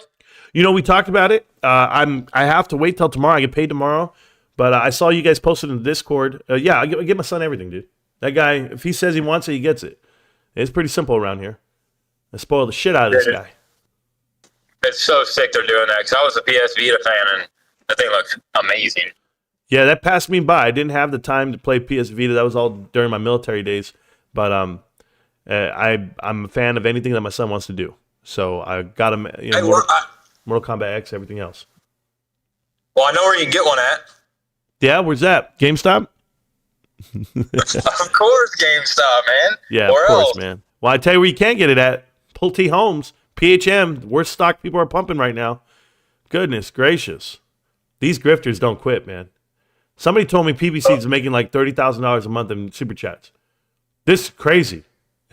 I hope it's worth it. I hope saying the wrong information and grifting off the crowd is worth it, but chances are these kids don't give a shit. All they care about is the bag. They don't care about the message and the messenger. They don't give one damn. I don't want it that way. I would never want it that way, because it's not about it now. It's about the journey. And when we get there, everyone will understand what GameStop was and what it is. And I'm a firm believer in this, and I'm not coming off of it. I'm not. I know what the math is, and I understand it. These shorts have to close. They have to go long. and they have to admit they were wrong, and they're going to, because the fundamentals are going to support our thesis that it's improving, forever improving. So, animal control, there we go. When's the interview expect to drop? I don't know, Green's Garage. I have no idea. I let them do their creative process. I'm not involved with it. I just clipped, I edit, I didn't even edit. I clipped it and I sent it, and they loaded up theirs. So it went really well. Over here for TikTok, just so we're clear, guys, Rico has no idea anything about the finance market and the stocks. I'm Marantz. We are twin brothers, and no, he's trash. He doesn't understand the markets at all. I'm the guy who actually makes money. That's the guy who takes money. Is the difference. Back out the Tonko native, guys, and his his noodle arms. I'm nervous for the guy. I really am. He speaks really slow, but he walks really fast. If you saw his other videos, it's supposed to be the other way around. You're supposed to walk slow, and then I'll think that you're tough, bro. But I'm just not. Are you ready to rumble? It's about to go down. They know who them. Yeah, I guess. It's about to go down. I have to feed my kids. Looks like ramen for a week. Abe, I'm with you, bro. My son is coming home after school. I'm not taking him anywhere to get no fast food. He's coming straight home eating leftovers. That's what he's doing, man. Yeah, no, you're good, D, for real. It's cool, man. Anybody want to give a shout out to the Dallas Cowboys right now before they destroy and dismantle the 49ers? Remember, the Cowboys are going to go undefeated. I just want to make sure everybody knows that. John Jar, you know the Cowboys going undefeated, correct? Yeah, Micah MVP all day. There you go, bro. You know it. He's going to shut down Christian McCaffrey. That's just the way we do it. 8-month channel member as of tomorrow. Updog, thank you so much, man. Appreciate you for supporting the channel for so long, man. We've been grinding, bro. It feels like yesterday. It does. I told you, even though I said, man, it feels like a battle, feels like a marathon, feels like a century. It's because I got all these haters in my DMs. Guys, I have not experienced this much hate and pushback on Twitter, on TikTok, and on YouTube, and the whole time I've been doing this. I have not had this many people approach me and tell me I'm wrong. Now, if you want to push out that I'm wrong, why do you need to continue to tell me? If you think I'm wrong, then just think it on your own and roll out, right? But no, they want to be the ones to tell you and to push you and to say you're wrong and to get you to fold. You can't get me to fold. Bros, you guys have no idea. I got beat up with a pugil stick in basic training by a kid I could maul and kill with my bare hands. I'm going to tell you this lesson, this life lesson I learned. The kid's name is Matthew Taylor. He's not a kid. He's my age, obviously. Now, I am a combat fighter. I won the whole basic training combat, hand-to-hand combat thing. We had a drill. You start on your knees, you can't stand, and you got to choke out your opponent. Choke him unconscious. That's it. It's kill or be killed. And I won the whole thing the whole way through. Now, when I go through and I'm choking people out, blah, blah, blah, I felt like a madman. I had this dude who was 28 years old and I'm 18. I'm saying he's a grown man saying, and I was able to choke him out. And I was able to just club him. I'm a football player. I'm an athlete. I'm thinking, man, I'm going to spear this guy. I'm going to destroy him. I'm a fighter. Rico and I have been fighting our whole lives together. Nah. When it came down for pugils, you have a big-ass Q-tip in your hand. You got the headgear on. And they're like, all right, we're going to do pugil sticks. Are you ready? You're going to fight your battle buddy. And I'm thinking to myself, I just proved to the world I can destroy anybody with my bare hands. What do you think I'm about to do to this kid? And I go in there, and I underestimated him. And I swung the pugil stick, and I missed. And he I don't know, he swung back. I got clapped. That was it. I got hit in the head, and that was it. Drill sergeant comes over and goes, that's it. You're gone. You're out. And I was like, what are you talking about? He goes, if you got hit in the head with a rifle in real life, you'd be dead. You're done. And I was like, man, nah, I lost. And I laughed it off because that dude was weak.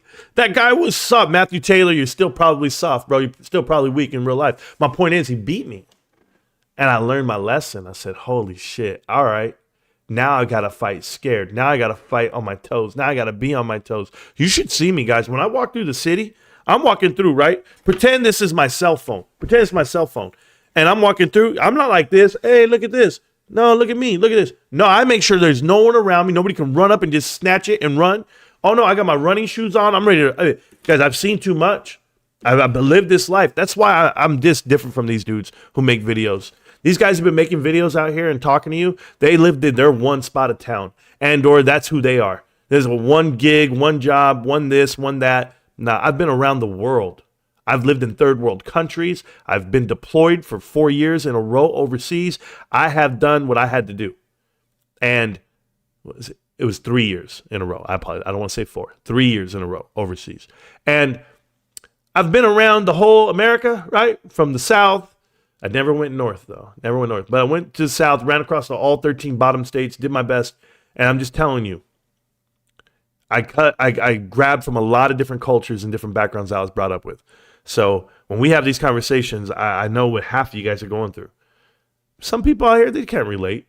They're right there. Well, hello. Yes. Well, that investment's not going to return too much today. If you were looking for I had a guy tell me yesterday he bought 1,000 shares. No, he said he bought 4,500 shares at $15.74. He sold at $15.37. He's mad that he lost $1,000. I said, you mad you lost $1,000, bro? On an $80,000 investment, you lost $1,000. You mad? Chill, bro. Like it's not even that deep. I don't even know how much you really spent. I'm just telling you. So anyway, back to the chat, back to the channel. 6.5 million volume yesterday. Yeah, I saw that yesterday. That means people were buying and they had to short it on down. Okay, we're going to look at the stock. I'll show it to you. We'll go from there. GameStop is battling back right now, looking healthy. Oh, I love it. Let's go here. Window capture. Let's go here. Boom. That's GameStop. GameStop right now is looking at 1487. Going to finish out above 15 today. Battling back. People are buying this dip. That's what it looks like. Looks healthy. I like it. You can keep trying to short it, guys. They can keep trying to destroy it. It's going to be long before them. But let me go ahead and get into this chat, guys. Don't forget, you can join the live stream at any time. Click on the link for the Discord, and you're in. And I'll answer any questions you guys have. I'm going to go for it right now. Bro, have some Kool-Aid. I'm down with that, too. If they don't know, Tonko Native. The buys in Discord don't scream discouragement. No, they shouldn't. We do really well. I don't give a F what they do. Correct. Just bought 3 GameStop shirts today. You mean shares? I'm with you. I'm trying my best. I did it yesterday. I spent pretty much all the money I had for the week to spend. Well, till Wednesday. Tomorrow's Wednesday, right? All right. Hi, tomorrow's Wednesday. And I get my bonus from work. And what I'm going to do with my bonus is I'm going to give it all to my wife. That's what I'm going to do. I already told her I'm giving my bonus. I'm signing it over to you, babe, because I'll be reckless with it. I know I will, and I'm so disciplined not to be. So I'm going to ration myself. Hit the like button, y'all. Thank you so much. Please do. We're doing great. I have the entire family. Well, they're good. Yeah, I have them for the entire family. That's awesome, bro. Taught me everything I know. Xbit, yeah, he's pretty damn smart. And there you go. Aloha, Marantz. Aloha, chat. Maui Sam wants to know, what price do you think GameStop will bottom out? Chat, Maui Sam says dump guess 1997 or 1097. I apologize. Maui Sam, I don't care what you say. The fact that you type in third person means you probably speak in third person. And I'm not with it, Ricky Henderson. It doesn't work for me. Second thing is, I've seen you talk shit to me, the fact that I call out Bed Bath & Beyond. We're not the same stock. We're not the same company. We're not the same group. They're delisted. They're gone forever. They're private equity. AMC's the same thing. They're not the same. So I'm telling you right now, I don't commingle my stocks. I don't commingle my wife. And I don't commingle my funds when it comes to what I'm investing in. Not private equity, GameStop only. So when you punks out here try to come in here and befriend me in the chat, I'm going to call you a punk when I see you. Maui Sam, you're a punk. Just for typing what you type in the video. Oh, please, my friend, don't talk like that. Don't say that. Take your aloha shit somewhere else, bro. I don't have time for it. I really don't. There you go. Sep, I got more. Just give me time. Got to have money to buy whiskey. Yeah, I bet you do. I'm telling you, bro, I don't like the fact what you do, what you type. I don't agree with it. You're out here telling me that because I don't support Bed Bath & Beyond, I'm not a good guy. That's not it. There is no Bed Bath & Beyond. That's like saying, Marantz, you don't support Circuit City. Where is there a Circuit City? Did I miss something? These companies are gone. They've come and gone. In the chat right now is Bonell. Bonell, how you doing? What's going on, Bonell? Hey, man, love your content. It's awesome. I just had a few questions. Like your breakdown of Goodwill was awesome. That video like yesterday. Yeah. So I was wondering can GME, GameStop, can they then reevaluate and add the Goodwill to their books? And would they even want to, knowing that it can be shorted down and they can lose that value in the future? No, that's only when you acquire something. So let's say they buy an asset. Let's say they want to merge and they want to buy something that has goodwill attached to it, because inherently that's what it gets, right? It gets an evaluation. Let's use AMC for an example. AMC bought movie theaters, right? When they bought the movie theaters, they had to give a price to it. The price you pay is what it's worth, apparently, because that's what you agreed to buy it for, right? The next year, it will then get appraised by an independent auditor. That auditor will give you a valuation for that same skin impairment charge on what the goodwill is, because you have to show a depreciating asset on the balance sheet. You got to show that you paid something and that there's value for the shareholder to invest on it, or it just gets mixed in with the losses. And now you guess what? You just bought 1,000 movie theaters for zero because you spent that money on something that was not valuable. That's how it works.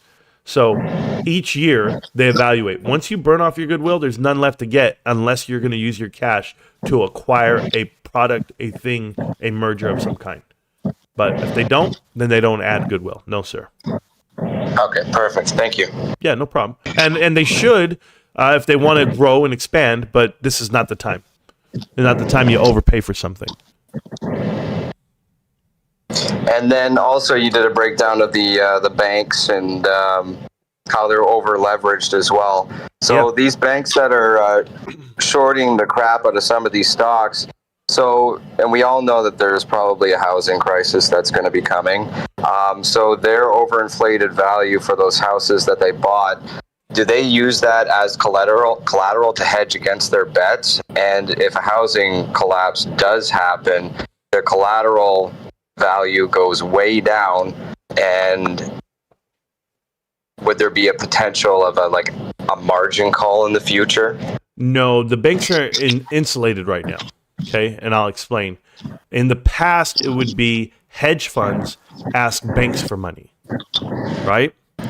Now it's banks ask the hedge funds for money. It's role reversal. So if you saw the reports that BlackRock was buying out most of all these homes at any price, it was because they were inflating the bank's balance sheet. They were willing to buy the properties for more than what they're worth. They didn't care the price.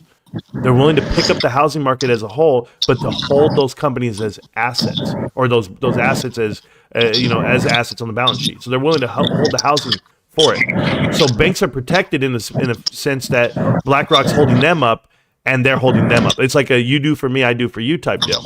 Now here's where it comes out to play. Here's where they meet the wash, okay? The Fed is not in on this. The Fed is one person, apparently, Powell, and he has to get in contact with Janet Yellen. Janet Yellen's trying to keep him under control. But the Fed's still looking at it from a standpoint of he doesn't want this country to burn down under his name. The minute he got what was it? He got voted back in, whatever he got. They put him back on. I was like, oh, he's going to be the fall guy. He's going to be. They're going to put it all on him because it's pretty plain and simple. The interest rates are rising, and they're at 7.5% right now. They're holding at that level. You have to outlive the maturity of the yield. All right, on these T notes, T bills, and T bonds. You can't outlive a 10-year, right? Because at these rates that you're holding 7.5, they have to slow it down from getting to 10. Once it gets to 10, I don't know what to tell you guys, but these banks, you're going to find a lot are going to crumble because they're going to have to show unrealized losses on the sheet. And when you're talking about their goodwill will exponentially decrease as well because their assets that they purchased and said it's worth this, now it's not. Well, it's not even the goodwill portion. It's just the leverage themselves. You see, banks make money by loaning out your money, right? So if I put money in, I'll give you the example. I put money in, like $10 million. They're going to take that $10 million and they're going to go invest it somewhere. Well, the unfortunate part is they're leveraged off of that $10 million because what if I come ask for it back? They don't have it.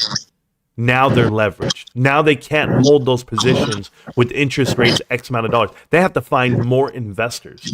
And if you look at the reverse repo rate, the overnight reverse repo rate that has been increasing over the last 3 years, the reason why it's increasing is people are parking money, not in the markets, not on that.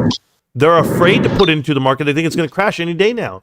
So That could be a year from now. That could be 2 years from now. But I promise you, it's not going to be 10 years from now. And banks have to hold on for 10 years because people are buying 10-year notes. Like, that's the whole deal whenever you evaluate the 10-year note, the treasury note. The way it works is that's a true indicator of what this economy is capable of doing.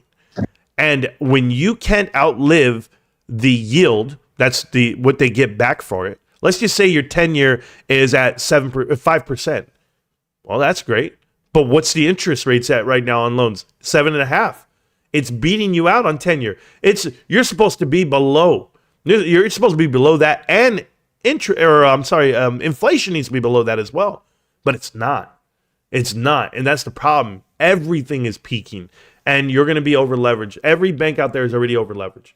It's a matter of who's going to make the run first. And here's how you make the run. You have to have businesses go bankrupt. And when they go bankrupt, other businesses are going to find out what banks over leverage themselves, what regional banks, right? All these mom and pop banks and commercial banks who over leverage. You thought, First Republic and SBV or whatever, the Silicon Valley Bank and Signature Bank was a problem? No. The problem is something like Credit Suisse. Credit Suisse is massive. And guess what they did? They took these swaps from hedge funds that were failing 2 years ago, 3 years ago when GameStop was crumbling the world, and they swapped it out.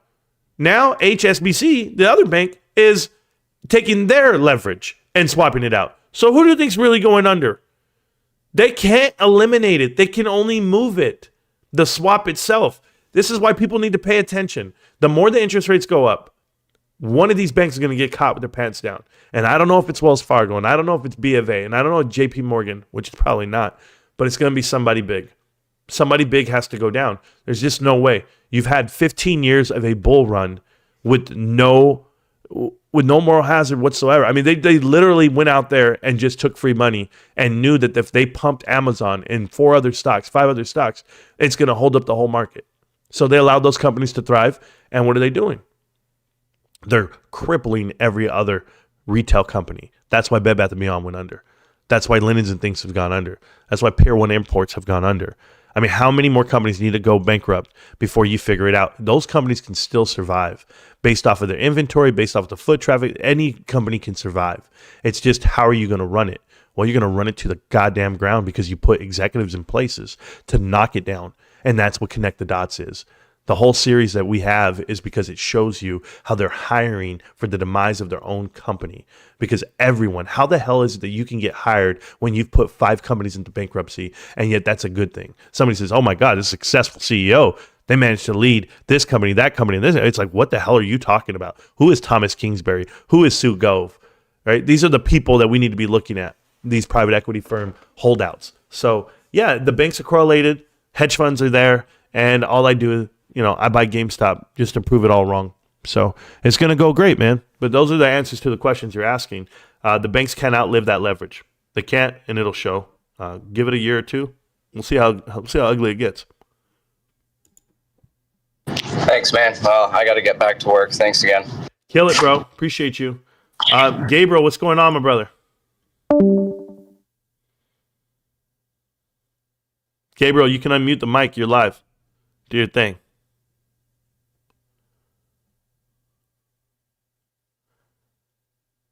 For anyone who wants a shirt, I see that right there. It looks like I'm sending out shirts on my next day off. So not Thursday, but like the next one next week. So maybe like Tuesday or Wednesday or Thursday of next week. That's probably what's going down. What's going on, brother? How you doing? How are you? I'm doing great, Gabe. What's good? Thank you. I appreciate your time and your efforts, Marantz. Yes, sir. And the time you put on it, and we will win in the end. So absolutely. Don't worry.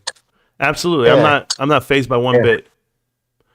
Yeah, exactly. I feel some fear, a bit. So say, if you ever feel fearful, get Almo's number. Call Almo up. He'll help you not be fearful, bro. No, I'm saying not about myself. Yeah. No, I appreciate that. I really do. I waited these times, to load on these prices and stuff. Yeah, I need to get also, a bonus next week. So that's awesome. That's awesome. Do the best you can. I understand the price is at an all-time low right now, and they're under pressure, not us. That's my main thing. Rick James says he got an ad just as I mentioned the fact that YouTube pumps out their own ads on my videos now. Hey, YouTube has to make money somehow. They do pay me a portion of it, but I'll tell you how small it is. I think last weekend I told this to the guys in the Discord. I made $14 after 2 days. Just so you know, these guys are making $25,000 a month. These guys who pump out the stock incorrectly.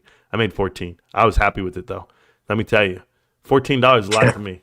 So that's one whole share of GameStop right now. And give it to me, baby. Give it to me, baby. What's up, Gabe? What else you got for me? I'm going to start reading the chat again. That's it. I'm, sitting still, loading every day. So when I can, yeah. Awesome. So I love you, Marantz. Thank you very much for Thank the you, time. brother. I love you too, man. You guys are killers. You guys know that. And if you guys don't know about brotherly love, well, maybe you've never been to another country. I know countries where they kiss each other on the lips, bros. Don't hate it. Don't knock it. Don't knock it till you try it. Yeah. See you, Gabe. Take care, brother. I bought two more today. Arizona Wheeler telling me he bought 2 more. Cool. My mic is muted at work. My bad. No problem, Sean Carter. We'll see you again. Gravis gets a timeout right away. Ripping on the Philippines. Yeah, I ripped on the Philippines. Absolutely, I did. My sister lives there. My brother-in-law lives there. It's a third world country. All right? There you go. I'll let him know. Don't try to give me financial advice, bro, when you telling me Bed Bath & Beyond is your comparison. Oh, my God. Tonko time. Yeah, hey, guys, I gave him his 5 minutes of fame. He's going to do all right. This Maui Sam says, dude, who types in third person? It's one thing to talk in third person, but when you type in third person, you literally are reading it and typing it at the same time. Like if I said, Marantz says, blah, blah, blah, blah, blah. Like that's crazy. Typing in third person is a whole nother psychotic. I'm sorry, bro. That's just too much for me. I can't. Stop with that ape talk. Exactly, bro. Tetron, welcome. Yeah, talked to Tetron this morning. It was a good quality conversation between myself and Tetron. We got some messaging going back and forth. Best of luck to my brother Tetron. I support him. I support his journey. That's how I'll say it. I think Taco is definitely not on Spectrum. No way. His melon head blends with the prison walls. Hey, bro, he's got a nice melon head, bro. He looks like a milk dud and a half, just like what's his name, Donahue George. Is Kais Malej holding the whiteboard? He must be, bro. He must be. This dude wears clown shoes. I definitely agree with that. They have closed no stores in my town yet. We have 3. They did close one, but it happened in the mall because they closed that one. Yeah, no problem, bro. You know, it is what it is. This guy is killing me, Smalls. Yeah, I know. He's funny to me, bro. He looks like he's reading a ransom letter. Yes, I totally agree with that. Bed Bath & Beyond is dead, dude. You can stop reading. You can stop writing PP seeds and move on to something better. They're telling you, Gravis, without a doubt. Are you related to Rico Knows? Nick Nash is asking over here on TikTok. Absolutely not, Nick Nash. Sounds like that dude wants to be related to me, though. And I'm a good-looking guy. I don't know about that guy. He looks pretty ugly, if you ask me. So, yeah, I don't know about that guy. Rico, I don't know. He doesn't know. Tonko really is as slow as he speaks. Bro, you ain't ever lying. This is the first time watching this guy at 1 speed, and it's painful. I try to tell you guys, I have to watch him at 2.0 every time. This comparison is embarrassing. Yes. There's an exposing AMC influencers and space calls hosting misleading new retail space going. Is it okay? But I like rants more. Oh, yeah, Bullerino. I know all about it. They invited me to one yesterday, and I passed because I was going to be at work. Guys, I get invited to Twitter Space Call every day. Every day. And I pass on all of them. I was like, I'm busy, bro. Whatever. Guys, I used to live on Twitter. It's not for me. Is this Bed Bath & Beyond Q's public access channel? Absolutely. This is the layup question. We know, Gravis. They don't even understand. We throw you off, mother effer. Yeah, you can't tell me you're on the boat. That's what it is. Okay. It's somebody's birthday. I'm supposed to say shout out to somebody in their birthday. No, I'm good. Maybe English is his second or third language. Yeah, maybe mine too. Maybe I don't speak 3 languages. Maybe. What does that mean? Have you heard my Spanish? Bro. My Spanish, I have the best accent. I actually sound like I know Spanish. This stream needs more likes. Get them up. Mr. Glimpse, yeah, we have 100 likes. We're all right. We're doing all right. Shout out to Owning the Float. Mike, do you want your camera on or no? No, I'm actually busy right now. Oh, okay. What's up, brother?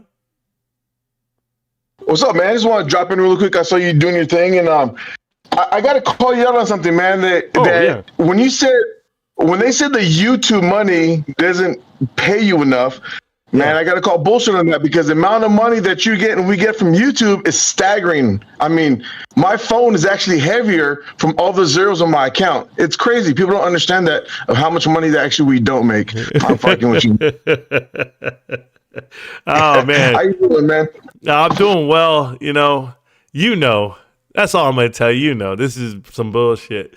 I saw my brother's been texting me his thing. He's making like $25,000 a month. He has 1,000 members that are paying him $25 a month for sports tips or whatever on betting. Right. And he's doing his thing over there. And I said, man, get it while you can, because you won't last long. He's going to burn out. And he won't. I know he will. He has my mentality on that end, but not on my mentality on I go to work for a living. So it's a little different. But I just want you to know, it was looking like Colorado's trash. And, of course, it looks like the Dallas Cowboys going to win the Super Bowl. So I'm just happy that you recognize. I was watching him on TikTok, and he was live streaming. He was doing his thing over there, and I'm like, let me drop in and see what he's doing. I'm telling you, man, like, I know you're twins, but still, I cannot, like, him talking. I'm just waiting for him to say GameStop or something. But he was talking about how he evaluates players and how he goes through conferences. He's like the Pac-12, the Big Ten, and he goes through and he cycles through, and he's talking about NC State, and I was like, the amount of time just to even do that for one conference is crazy. No, he does it for a living. Conferences, I was like, holy shit! Like, he knows every college player. Dude, that is crazy, man. Yeah. I was like, that's pretty impressive, though.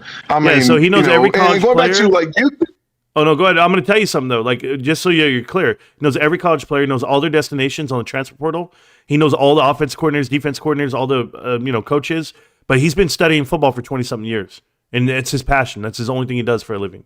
So, yeah, it's crazy. Right, and then hear him talk about that, and he was going from player to player, and he did mention the transfer portal, and he was talking about the schools that they possibly can go to, and the coaching staff. Like, the way he's just talking is just like almost like just common knowledge of how we talk about, hey, how's your day going? It's good. It just flung to this cat, and I was like, I was impressed. I don't watch very many people that get impressed by what they know. When it came to sports and college players, this dude is crazy. Because you know me, I've been doing my college tour. Yeah. Now I've been to all these games and hanging out, and it's just it's just crazy, man. To someone that knows that much stuff about not one thing is NCAA football, but of all the players, not just a few, not one team, not one conference.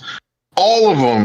That's some trippy shit. So check this out, Mike. When we grew up, we played ball out here in Southern California, and we were some of the better players in CIF, and we were like going to championship games and doing all this stuff, and we played with all these players.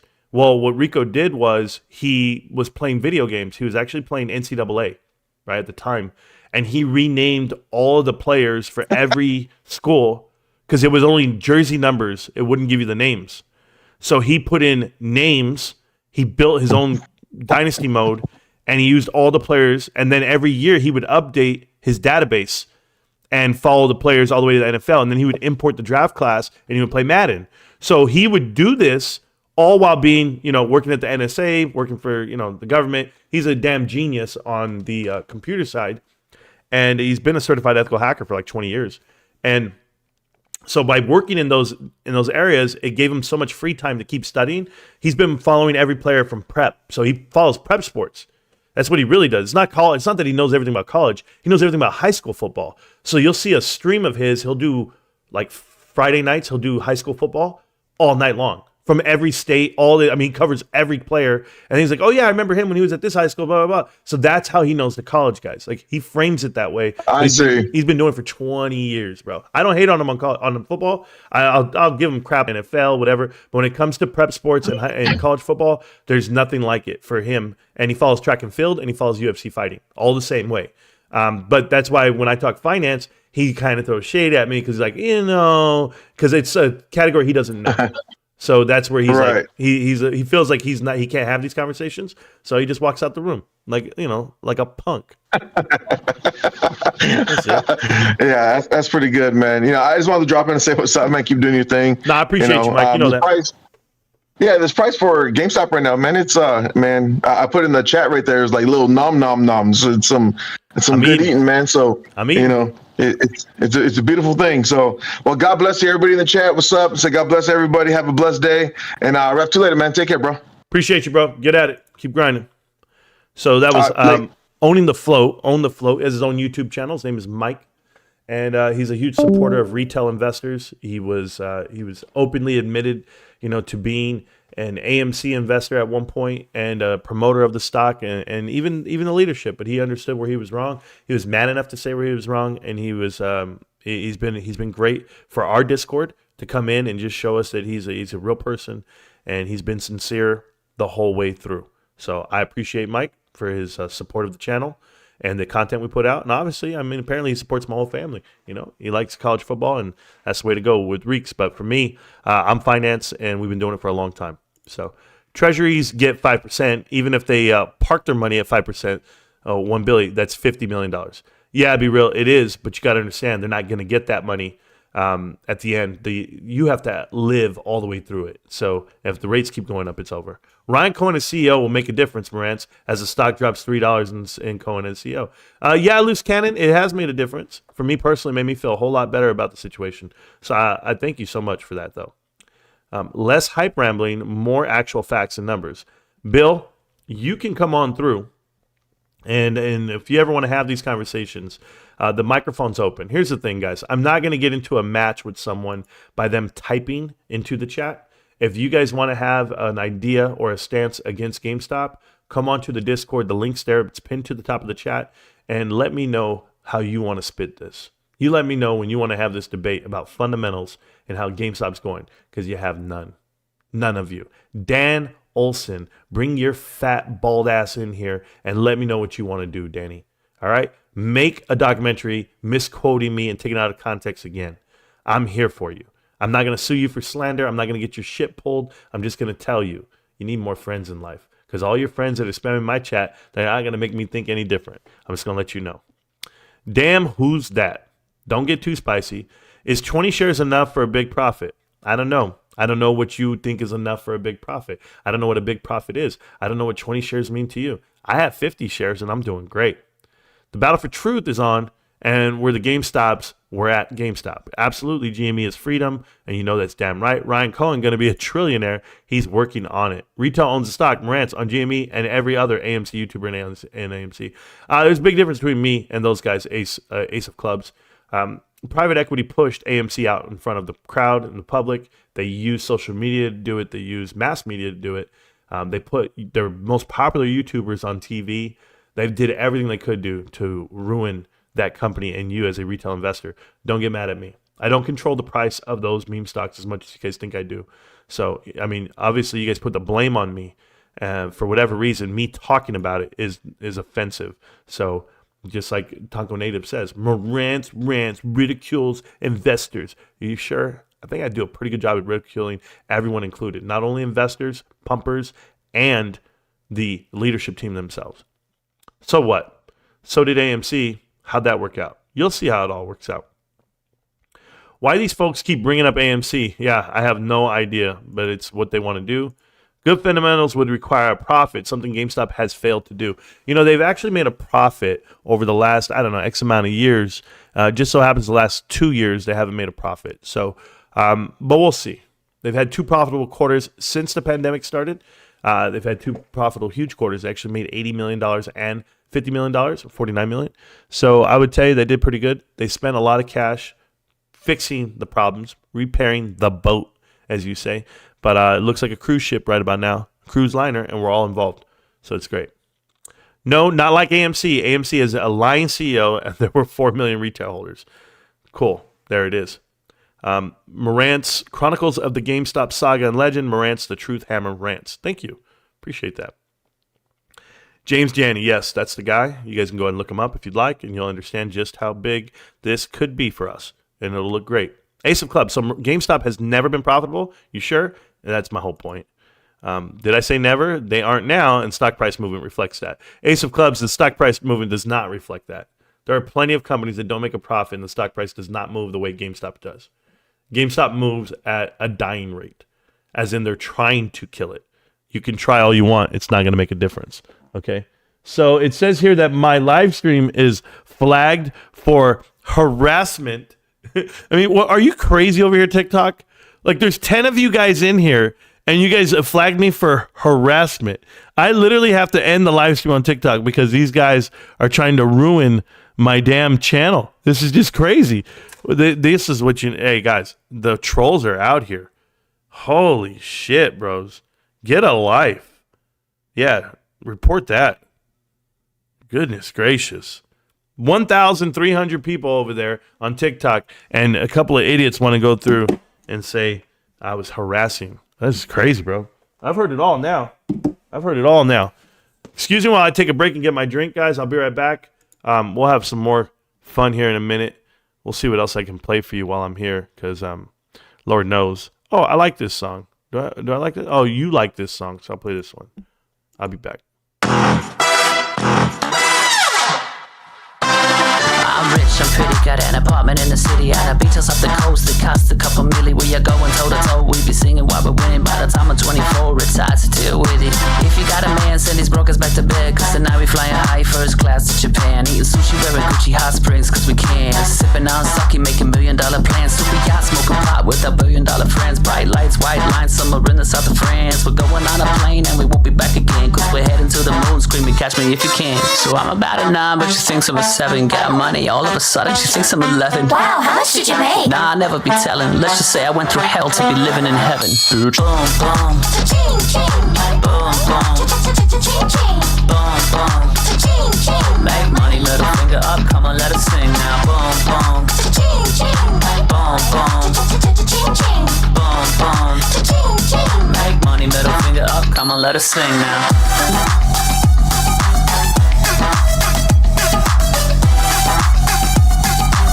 Middle finger up, come on, let us sing now.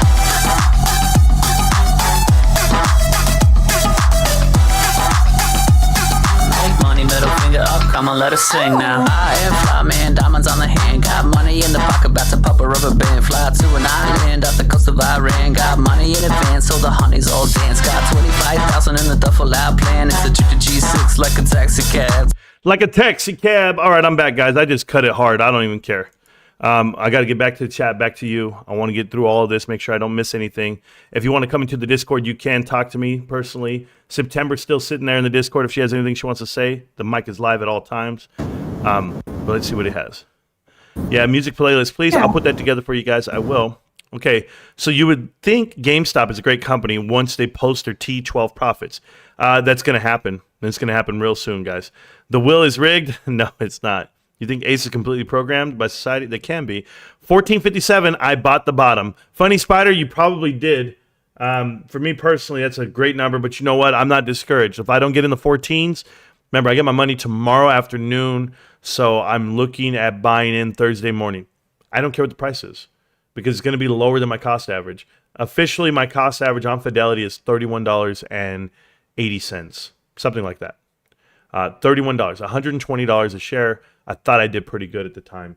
I'm okay with that. The other cost average on my other stuff is like 24. So I'm okay. I'm not hurting as people would think. That's not the way my mind works. The high for the year is at $34.99. There you go. So I think we're okay. Have you listened to the XRP ETF being shorted? The market is down today. Does that not affect the company profit? Sure.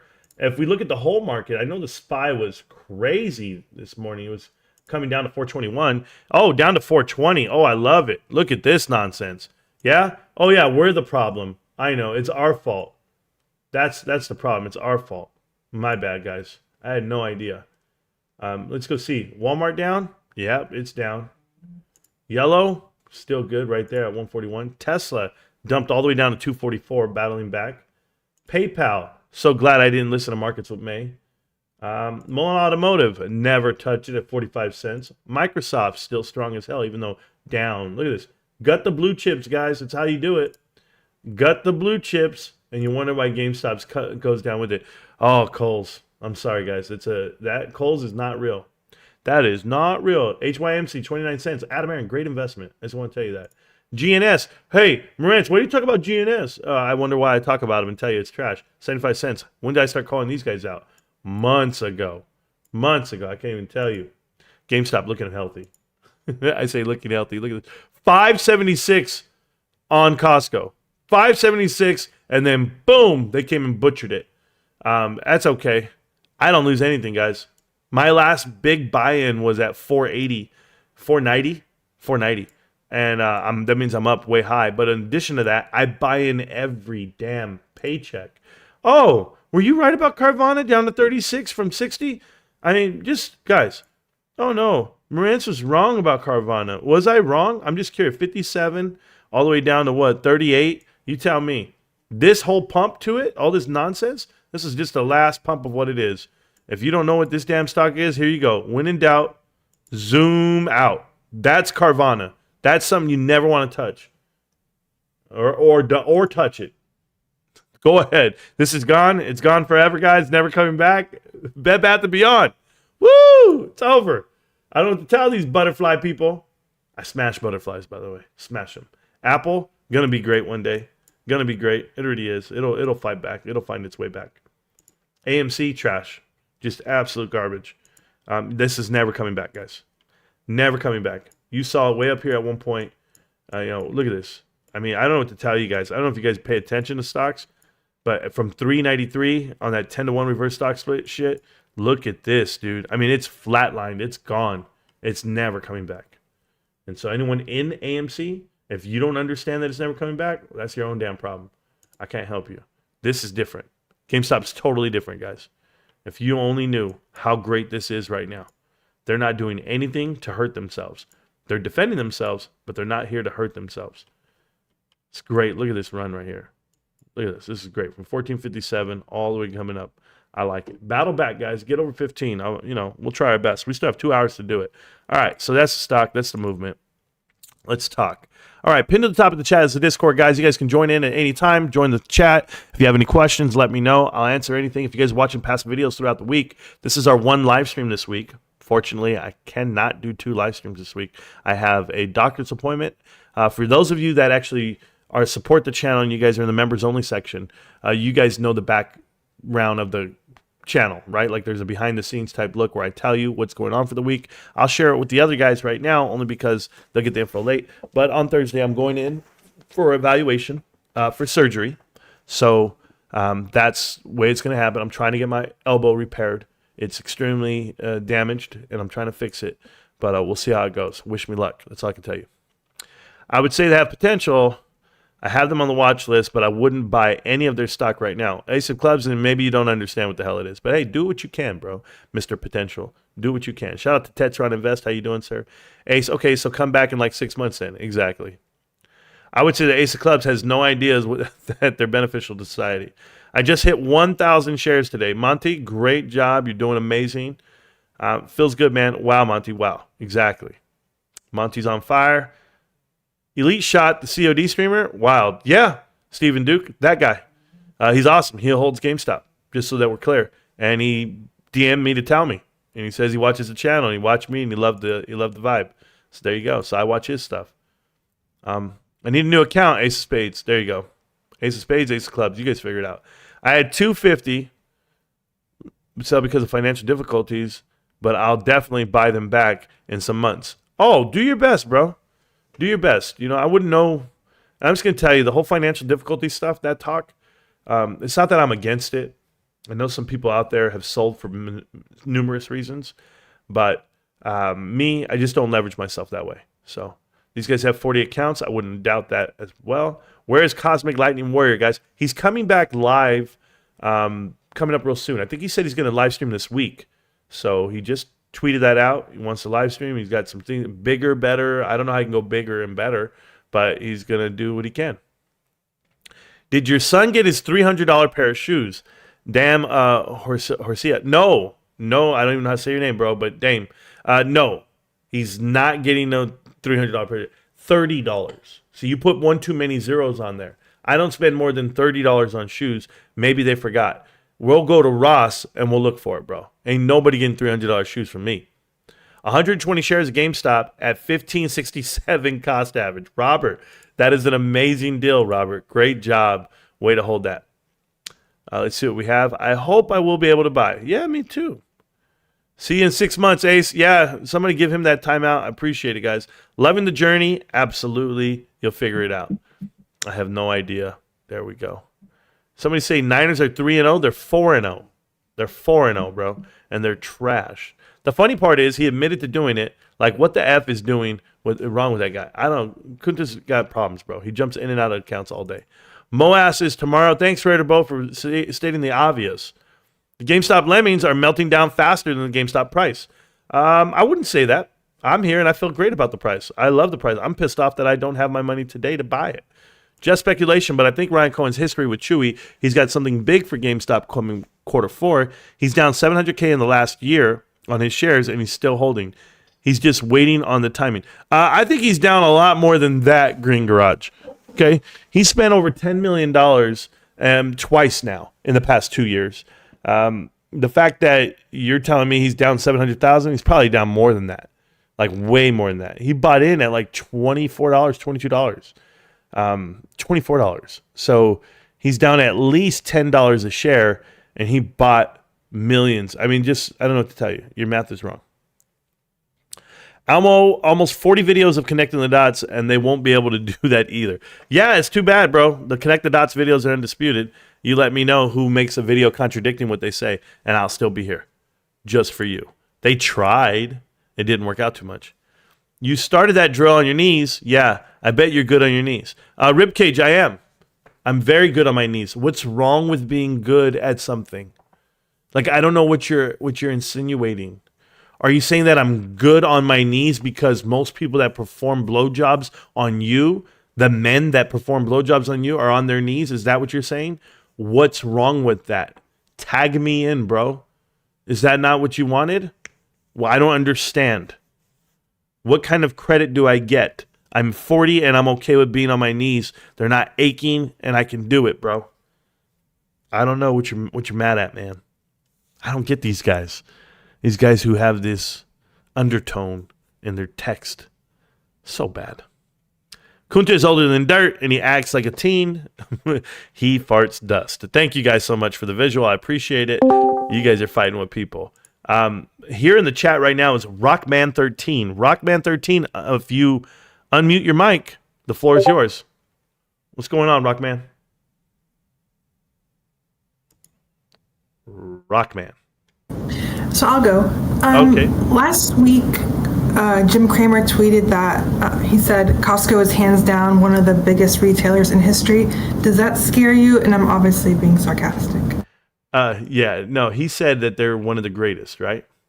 And he was referring because he had just did an interview with Craig Jelnick, the CEO of Costco. And we got a copy of that interview. We got to watch the whole thing. And it was more about the gold rush, about them selling gold and how they just, they're appealing to the younger crowd. But, I don't let Jim Cramer sway my decision on what I do for a living. I have more impact on Costco's day-to-day than he ever will with the headline. So I feel very confident with my investment. I feel very confident with the way I do work. And we do well. We do well as a team. Every single employee there. I have never met a disgruntled employee longer than a day. Because anything you can get over, certainly when you're treated so well. So yeah, he's right to make the comment and right to make the statement. It's probably his first correct statement all year that they're undefeated. Carvana and GameStop are negatively correlated right now. I told you, Vinny. I put that out like last week. I want people to know. But, Jay's out here giving me information. Jason, part of the show, Jay, is without a doubt one of the best contributors I've come in contact with out of all you guys, all you scrubs out there that give me info, that say, hey, Marantz, check this out. Do this, do this. And, of course, I have to do my own DD on it. I just don't go get it and run with it. Ask Jay. He'll tell me something, and I won't make a video for like a day or two because I'm out there looking up stuff. And then I have to put my own spin on it, my own ideas. So that's the way it goes down for me. But yeah, I get people out here to push out some info to me. Oh, my guy. That's my guy. My guy over here. We're just sending me messages while I'm here. All right, back in the voice chat. Yeah, Rockman, if you can figure out how to unmute yourself, bro, you're definitely in the chat. You're definitely in the crew. You there, Rockman? You good? If not, I'm going on with the show. Okay? You can jump in at any time, though, bro, if you feel a certain way. If you're feeling tight, let me know. I'll be here for you, okay? I'll be there. Just look over your shoulders, honey. Ooh. Invest today, almost $1,200. Good job, bro. That means telling you people are buying everything. Yep, we drop our buy orders in daily, Tamo. Yes, we do. Like every month. Nice. You seriously can't control your spending and therefore turn it over to your wife. Wow. No, Zen holder. It has nothing to do with that. I can definitely control my spending. The issue is my wife wants to make plans for Christmas now. So what do? I said, go ahead, Mom. Here's some money. It's a joke when I say I can't handle it. When I say, oh, my God, I would spend it all. I wouldn't. I wouldn't do that any day of the week. I give my wife every dollar I have free, and the other free dollars are mine, right? It's my lunch money and my gas money. I figure it out. But no, I don't over leverage myself, bro. You're talking to the wrong dude. I might be the most disciplined spender in the room here. So you'll figure it out. If you create TD response content based on negative comments, TT will show your videos. I don't even know. People will engage the same way. Algo is smarter than you think. Patrick Squires, they might be. But for me, I'm not grifting off of this. I've already done the math. I've already checked out how the algo works for other YouTubers that promote merch, that sell things, that accept super chats, that spam it all over the place. Those guys get the pub from YouTube because YouTube gets a bigger cut. They're not getting a cut from this show. That's probably why they're upset with me. But we have true organic growth. And if people knew what it was, then they've been here long enough with me. Will GameStop price be like Berkshire Hathaway share price?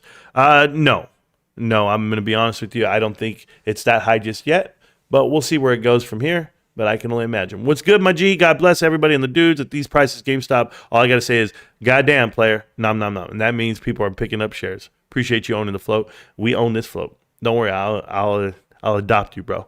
George says, holding for 2 years now, 1,000 shares X. Good job, man. Just stop, dude. GameStop will be at a price that GameStop will be at in the future. So hellbent on hearing future share price predictions. Yeah, I don't know what the hell they're doing, but they'll be okay, guys. It'll be bigger than anything you can think of. Thanks for your efforts, Marantz. Well, thank you, and you're welcome. Shit, I'm having a meltdown with my GameStop at these prices. Yeah, exactly. We want them all. I can't buy more until next week. Yeah, who knows what the price will be, man. Somebody's asking me the question. Body Bag asked me, still dollar cost averaging down, eh? I don't know. My man, I'm just going to do a whole stream and just say, my man, bro, your mic is muted. Yeah, I did that on purpose. I just want at least 7K shares. I didn't, though. I will get it going in a chance. Oh, that's cool, bro. Damn, I'm late.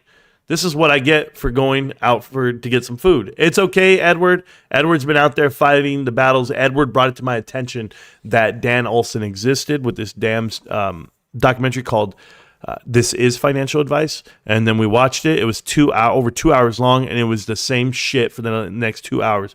It was just GameStop is trash, and investors are trash, delusional, and Bed Bath & Beyond is GameStop investors. You know, they're all together. So it was really bad, and it was a bad one, and they put all that effort and time into it, but I'm sure he's making money for it. He'll be all right.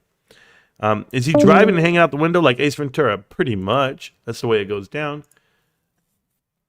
Spider, yeah. Spider Buddy's here. Spider, funny Spider, yeah. I spit Spider Buddy like Monster Buddy and Spider.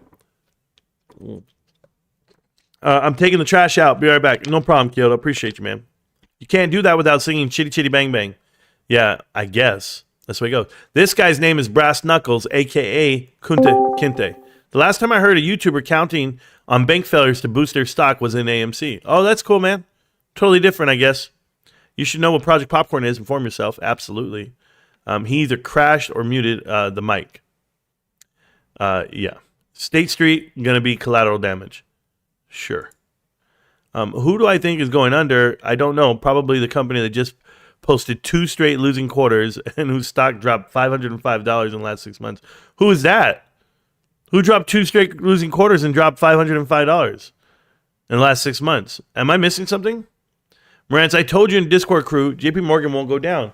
I used to work for them, and they have a ton of assets. I agree the banks will go down. More consolidating will happen. I think it's going to be Citi or Wells. Yeah, I'm down with that. I know JP Morgan's too big to fail, guys. I do.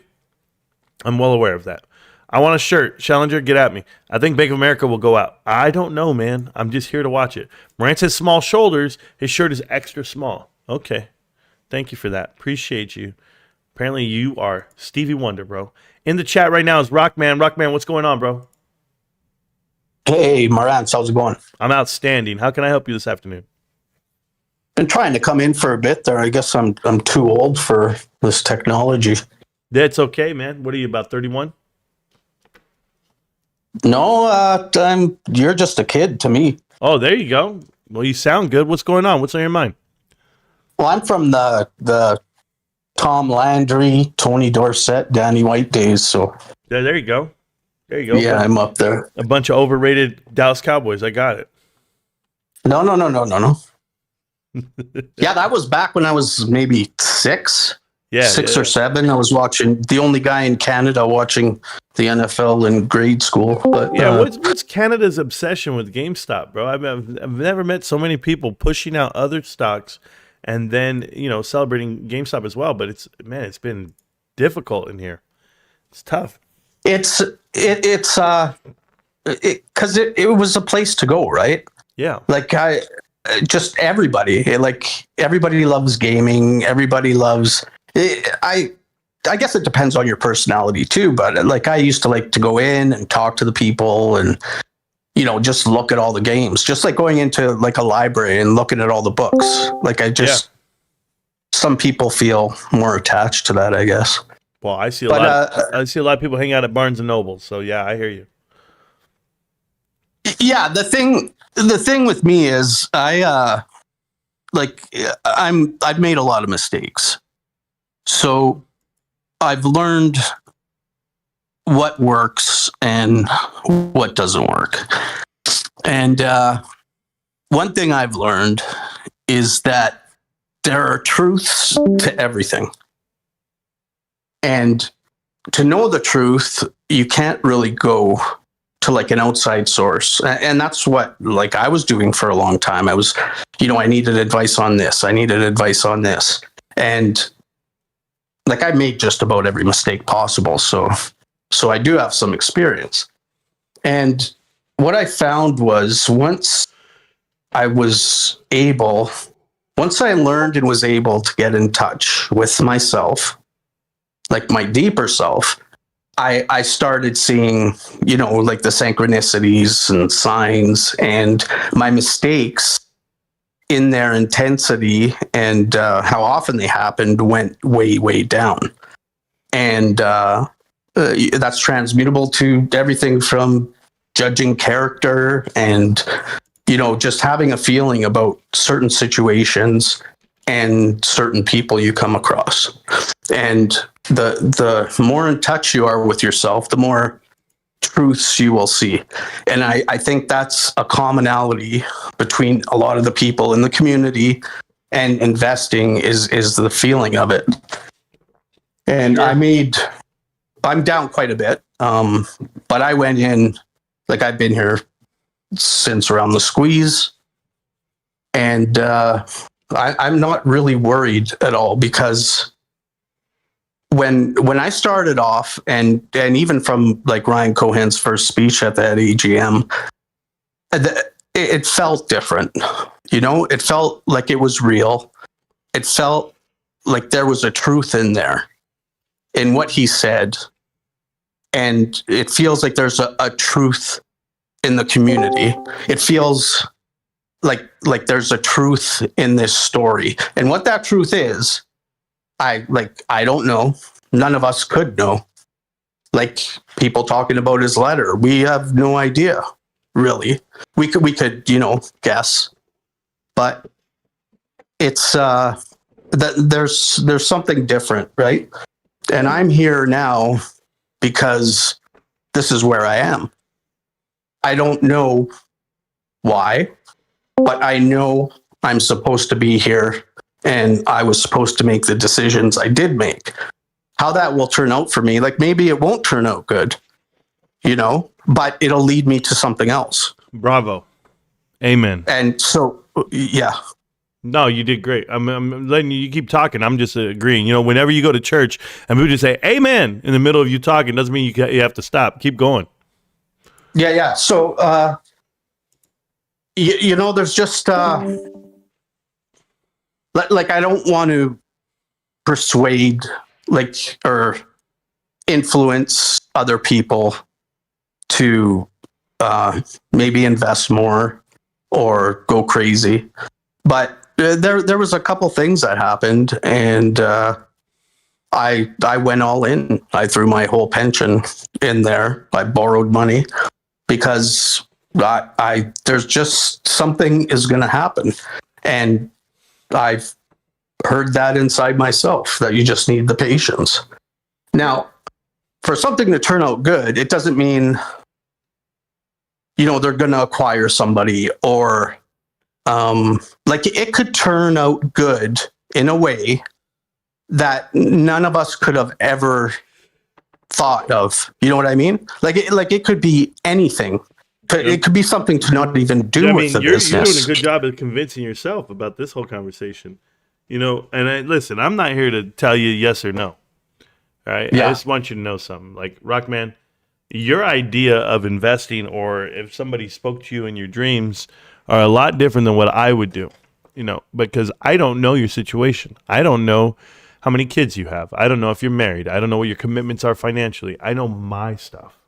That's why my commitments are totally separate. That's why the question that I was asked earlier from Jay, when Jay's like, hey, would you sell off your retirement fund if you could and buy more GameStop? I was like, absolutely, I would, but I can't. And the fact that my employer pays me and gives me incentive to buy the shares of my company, that's like, I evaluate everything. It doesn't mean that I'm not buying GameStop, and believing in it. I definitely believe in it.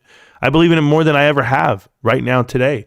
But to hear you say your side of it, it's scary as all hell to me, because I'm not you.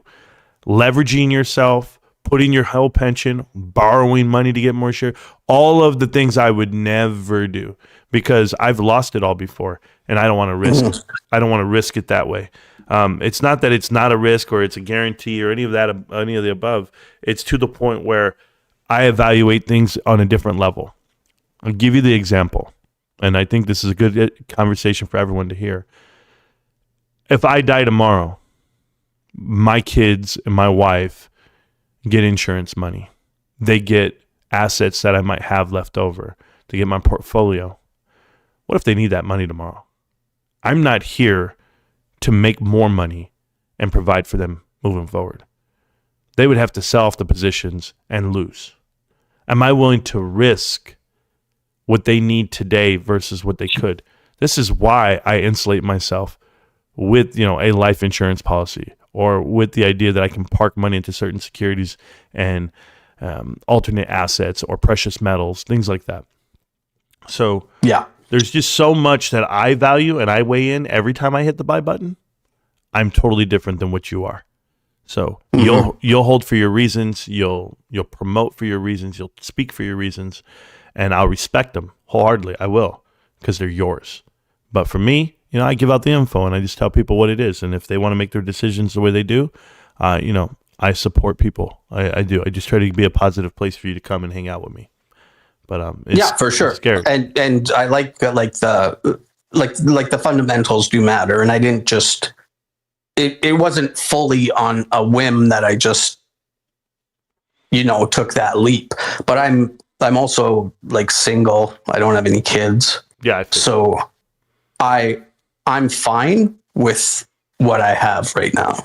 Yeah, I totally get it. And it'll get better. I'm just saying that there's there's something, there's something. Yeah, no, I hear you. I hear you. And you have the ability to risk more than others. That's the same thing.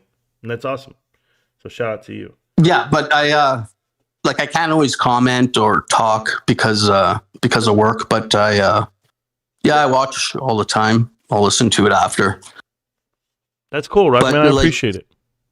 The share price and that too. I don't really pay attention to any of that or technical analysis. Without a doubt. Without a doubt. And like I said, I've made like financial just mistakes before, like all kinds of mistakes. But this, to me, was not a mistake. The decision I made. I'm with you. I'm with you 100%. And I wish you all the best, and I hope it works out either way for you. But I'm just letting you know, people don't understand that everyone has their own risk tolerance. Everyone has their own, stance and viewpoint. So you just got to learn to respect it. That's it. So I respect it. Oh yeah, I wasn't like saying anything contradictory to anyone or. No, but I want people to be responsible, like respectful to themselves and responsible. Like I can imagine, the chat. I'm reading the chat right now as you're talking. If I'm making faces while you're talking, it's because this chat's ridiculous. If you're reading the chat, it's basically about 4 trolls that log into every single different account they own, and they come out and say things like, "Will GameStop issue new shares in the near future?" It's like, why would you ask that question? What is it that leads you to believe that anyone in this chat would know? No, they don't give out direction. They don't give out guidance. It's just a company. It's a company, and it runs a great balance sheet, and then we get to see it from quarter to quarter. I'm out here once a week, man. I just come out just to say hi, shoot the shit with the investors, and talk. Pass around what it is. But this whole idea that GameStop needs to save itself, like, what would be the purpose of issuing more shares? They're not cash strapped. They don't need cash. They literally have $300 million worth of marketable securities parked right now, maturing beyond what that yield is, compared to spending money or letting money just sit in the bank and burn off. So it's a business and it's a bank. It's all in one. That's GameStop. Yeah, I think a lot of people were saying like the letter was full of, desperation. And I don't believe it was, because we cannot possibly know everything that's going on behind the scenes. There could be negative, there could be positive, there could be things in the works that we never would have thought of before. That's all I'm saying is that, like, I don't know. There could be incredible things in the works. There could be nothing in the works, but I think because of the dedication, especially that he made, that we're going to be here for a while, anyways. Oh yeah, I hope. I was told the opposite last night. I was told, that they feel GameStop's going to be sold off, and that he's shopping and he's looking for a buyer. And it all sounds like the bears are talking. Sounds like people that are entertaining ideas from bears, and the logical standpoint that individuals are out here to make money tomorrow. They're not understanding the identity and the ownership of what it means to have GameStop be profitable and a success story. Selling it off to someone because they're bigger doesn't mean it's a success. They won against whoever. It just means it's a savior for the shorts. It's allowing them a way out. And I'm not doing that. I'm letting the fundamentals of the company power my investment. So until the fundamentals subside, I'll never. That's my whole stance. Yeah, me too. Did you say someone told you that, or you saw it somewhere? No, someone told me that. We have conversations. I speak with GameStop enthusiasts every day, in person, on phone, in a chat channel, in a Discord, in a Twitter Spaces call. I'm always GameStop. I'm always talking to somebody, and they're giving me their insight, and I respect the insight so much. I wish people knew. Like, I give it true value, and the value standpoint is that you could transition out of GameStop. And you could sell off if the GameStop, did merge or get acquired by someone bigger. And that's what Ryan's trying to do. Ryan's trying to get out. It's like, what are you trying to run out of here from? If you didn't give the okay to Larry and Alan and tell them, hey, I'm leaving, you should leave, then why would they buy in for even additional shares, millions of dollars? Exactly. Yeah. It's just it's an option. It's possible, but yet not probable for me, the way I view it. But, it's okay to be right or wrong in this situation. It really is. Like, people will throw out ideas, you brainstorm them, and then you come to a conclusion. But does the conclusion even matter if the actions say different? So I'm going to stick with what the actions are doing and saying. And right now it says everyone's all in. I'm all in. And I'm going to be all in because I know what the next 180 days brings. Hey, Marantz, it's Coupon again. Mind if I chime in real quick? Sure. Hey guys, I'm still working. So some of you guys know I work in IT, so I go back and forth. Rockman, I'm listening to your story. I appreciate you. Just so you guys know. And I just want to add a small little layer that Marantz knows this, okay? But I love him because he's so strong on the fundamentals. That's where I learned a lot of my stuff, and from various other investors out here. So as I started, I was a fresh, brand new person to trading. But 3 years in, I know just as much as many other people do. Yeah. But here's sorry, Marantz. Here's the thing that a lot of people are ignoring about GameStop. Marantz is 100% correct. The fundamentals are getting strong every single quarter. They're doing exactly what they need to do to make sure that side of the business is tight, is working like a well-oiled machine, bringing in profits, all this and that's going to come. What you have to realize is what they're trying to do. From the other aspect of it that people don't really talk much about is the tech transformation that they're doing into the Web3 space. I just looked it up right before I came back up to talk to you guys. For those who don't know, GameStop has a partnership with Elixir to create a new Web3 game launcher called Player. This is going to have streaming aspects to it. Allow you to launch your Web2 games like Steam does right now, and Web3 games, allow you to trade NFTs. It's going to have integration with the immutable passport wallet, a whole bunch of tech that's currently being built in the background, silent. And it's not even that silent. It's just that all the analysts out there just ignore it because they think it's nothing.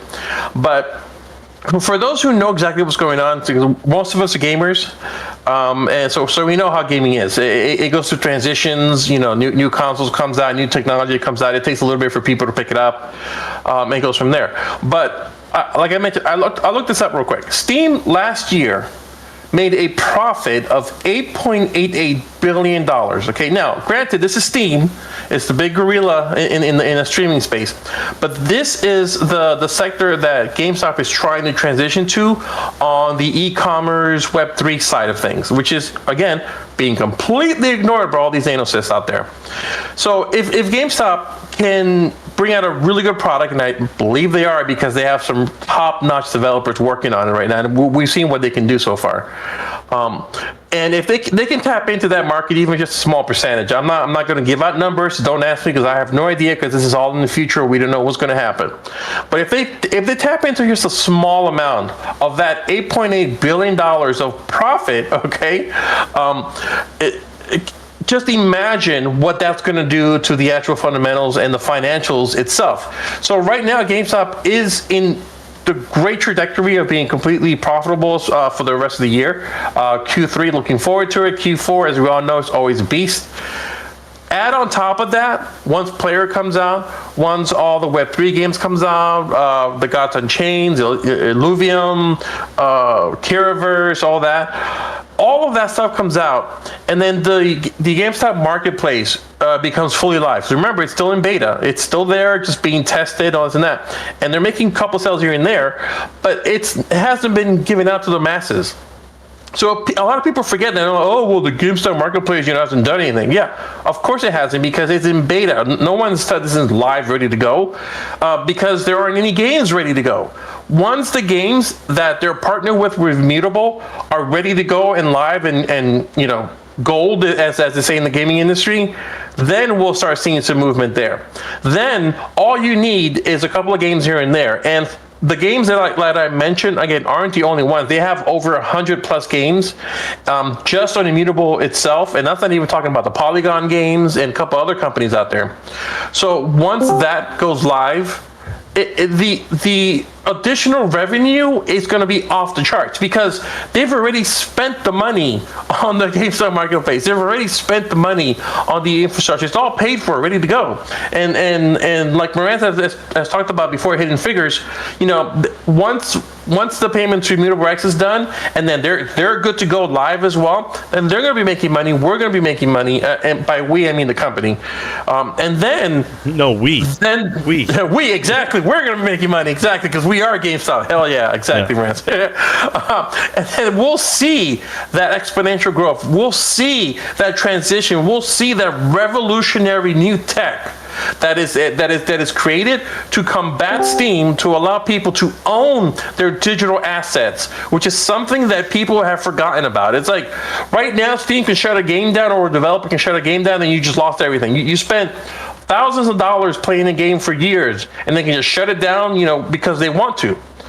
With the Web3 technology, with the digital assets portion of it, a lot of games on Web3, especially the Immutable chain, are working very hard to do inter-blockchain connectivity to allow you to use. Go ahead, Coupon. I hear you, man. You're grooving, and you know this. You know I know gaming very well. Yep. And I'm a gamer first and foremost, and obviously I know the Web 3.0 space. I know NFT marketplace. I've had all the interviews in the world. We've talked this all out. Hey, listen up, gamers. All right, more so than investors. You guys have to understand what's about to happen. The problem with digital gaming and with everyone out there saying everything's digital, yeah, we know that, jackass, but you don't own it. You don't own it, and you can't trade it. The difference with Web3 and the way they're going to make this new technology, and it's all real. This is all happening right now. It's just the fact that you guys live in one corner of the internet and you guys don't know it. You will own your digital games. Therefore, you can sell them back. You can trade them back. The assets within, the add-ons, everything is going to be yours. So with that being said, go digital. GameStop has the marketplace covered. This is what it's there for. The developers are doing it. You know that China has invested the most money they've ever invested in gaming as of right now on Web 3.0 gaming? They'll be first. China's always first. Japan's always first when it comes to gaming. Look around you. But as they develop these games, and it takes time to rewrite the internet. Do you know how long it took to build the internet you look at today? I'm telling you, I was there. I was on America Online. I was on Netscape. I was loading up pictures. Yeah. We were looking at Mosaic. We were looking at America Online, going to chat rooms. Then the development of webcams. Then you had, beyond chat rooms, you started being able to develop your own web page with MySpace. That's where Facebook comes in. This is the internet. All of you contribute to the internet every day. With every tweet, every post, every video I put up, we expand the internet. We make it grow. That is what's happening today. It took 30 years to get where we are today. And now I'm telling you, Web 3.0 is being built by a couple of thousand people for this whole planet of 8 billion, and yet we're building it from scratch. And if you want to participate, that's what GameStop is doing. If you guys can't envision what GameStop is and where they're headed, where they're going to be 30 years from now, well, then you tell me where Apple was 30 years ago when they were playing Oregon Trail and not the iPhone in your pocket and not the watch on your arm and not the car you're about to drive. You cannot fathom how big GameStop is dreaming and going. And all you guys see is a marketplace. And all you guys see is the lack of adoption. You don't understand what it takes to build something when no one's watching. Look at this channel. I've been here for 3 years and it took me forever to get to 8,000 subs. But I promise you, when I had 100, people were looking at me saying, how are we going to get there? I said, I don't know, but we are. There's no difference from GameStop right now. When you look at GameStop, you have to think about the future. Yeah. And it's so much more than an idea. It's not, oh, the internet, it's never going to win or work. This whole world's going to crumble on a .com bubble because any kid with an idea can go to a VC and get 50 billion evaluation and get the money for it back in 2000. That really happened. What do you think just happened with the crypto crash criminals for this last 5 years? The wild, wild west of it all. That's why FTX went upside down and blew up. Nobody trusts it right now. GameStop can pull it off the table, put it back on the table when it's trusted and when it's built and when it's done right. We take our time. But if you can see the bigger picture and the bigger investment, then you're Ryan fucking Cohen. But if not, then you're just a kid right here on a keyboard with your Twitter fingers telling me that I don't know what I'm talking about. I'm early. I'm not wrong. Go ahead. We're all early. And that's why I'm here, because I like the way you go over the numbers. I like your thoughts and your ideas and where you see the company going. And that's just like I said earlier, there's so many things possible that we don't even have an idea about, and we don't know what's going on in the background. Like there could be like phenomenal things just on the edge of coming into existence. And it's just, the balance sheet's good. They're making constant improvements, and we have time. Like we have time. But if you want to know what's happening, like, okay, listen, there's another whole world out here. Okay, like people don't even know this part. Coupon's in that world. That NFT world, the loop ring world, the wallet world, the digital asset world, it's a whole nother planet. And these guys pulled me in a long time ago. And I sit on this info. I watch in the shadows. I'm always watching what Immutable's doing, what Polygon's doing, what Elixir's doing, what player will be and what it can be. And I'm saying, oh yeah, you think 8 billion's a lot? You think that's the profits for Steam? You think that's cool? What if I only took... get a load of us? Yeah. We take a load of what gamers really do. You've got one portion of the planet playing online right now. But yet you have a phone in your pocket. Everyone does. And those digital assets that you're playing, those little handheld games, all it's going to take is one. All it's going to take is one Tomb Runner. It's going to take one Jetpack Joyride, one Clash of the Clans. Yeah, for sure. One game to change it all. People are thinking... I think in a few years from now, like gaming is going to be unrecognizable to what it is today. They're thinking consoles. Just in a few years. They're thinking consoles, and they're not thinking bigger than that. They don't understand the market that GameStop's trying to catch. And they're going to. Nobody saw... I believe so too, man. Watch this. Nobody saw Apple coming for the music industry. And yet they changed it forever. Not just with ringtones. They invented something. They invented an iPod. They invented iTunes. And they changed the world. Remember what I tell you guys. You want to be rich, you want to be a millionaire, you want to be a billionaire. Come up with an idea that solves a problem.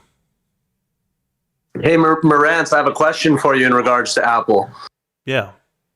Ryan Cohen's the largest Apple shareholder, and Apple currently sits at $2.7 trillion in market cap. Yep. For Ryan Cohen's investment to double in Apple, the market cap would have to be $5.4 trillion. That seems insane to me.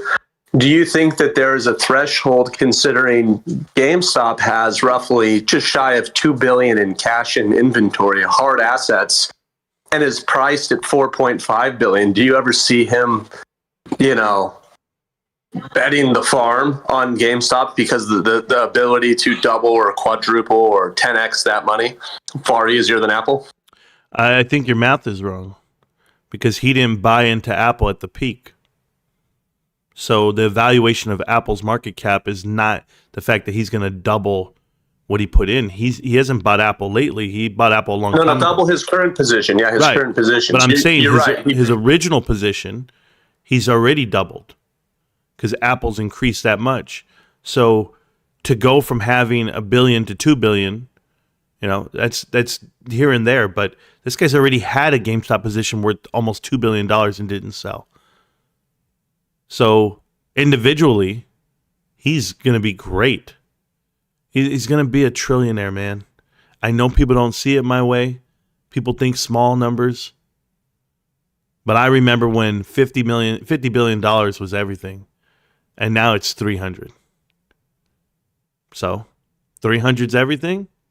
Well, I'll remember when that was the case, because then it's going to be $1 trillion. I don't care how it happens. I just know I'm here on the right side of it. And Ryan's not going to give up, dude. He's too young to do it. He's too smart. He knows exactly what he has. And he also went like from in his interview saying, no, there's no way I would be CEO because of this and that. And now, like, I don't know, it just feels right. But I got to run. Thanks for the chat. Nice talking to you. And stay safe, man. Yeah, I do. Trust me. Okay, take care. Yes, thank you. I have so many people in the chat right now. I'll talk to all you guys right now. So somebody just sent me a message. I have to read this. It's a long message. But before I do that, let's go ahead and go to the chat. Right now, I have coupons here, obviously. Pop Eyes. Hey, Pop Eyes, how you doing, bro? The mic is yours if you're there. Pop Eyes doesn't know how to use a mic. That's cool. We'll use Swap Corn. Swap Prince. I apologize. Swap Prince, I talked to you last week. What's going on, Swap Prince? How you doing today? Got a new mic, so I don't know. Oh, no, you're good. I can hear you. I've got a worse mic, actually. Yeah, I can hear you. Yeah, you guys have had quite the talk. I don't think I can. Well, you're very low, by the way. The volume is very low. Yeah. That's right. That's the problem. You know what? I might come in another time because no, I can hear you. I turned you up. I can turn you up. Okay, I hope it's better now. Yeah, you're good. Yeah, I mean that was yeah, go for it. What was that about your girlfriend? I don't know what he's doing, bro. These guys are criminals, bro. I can hear you, Popeyes. Yeah, I can hear them all. Oh, was that Popeyes talking? I didn't know who it was, bro.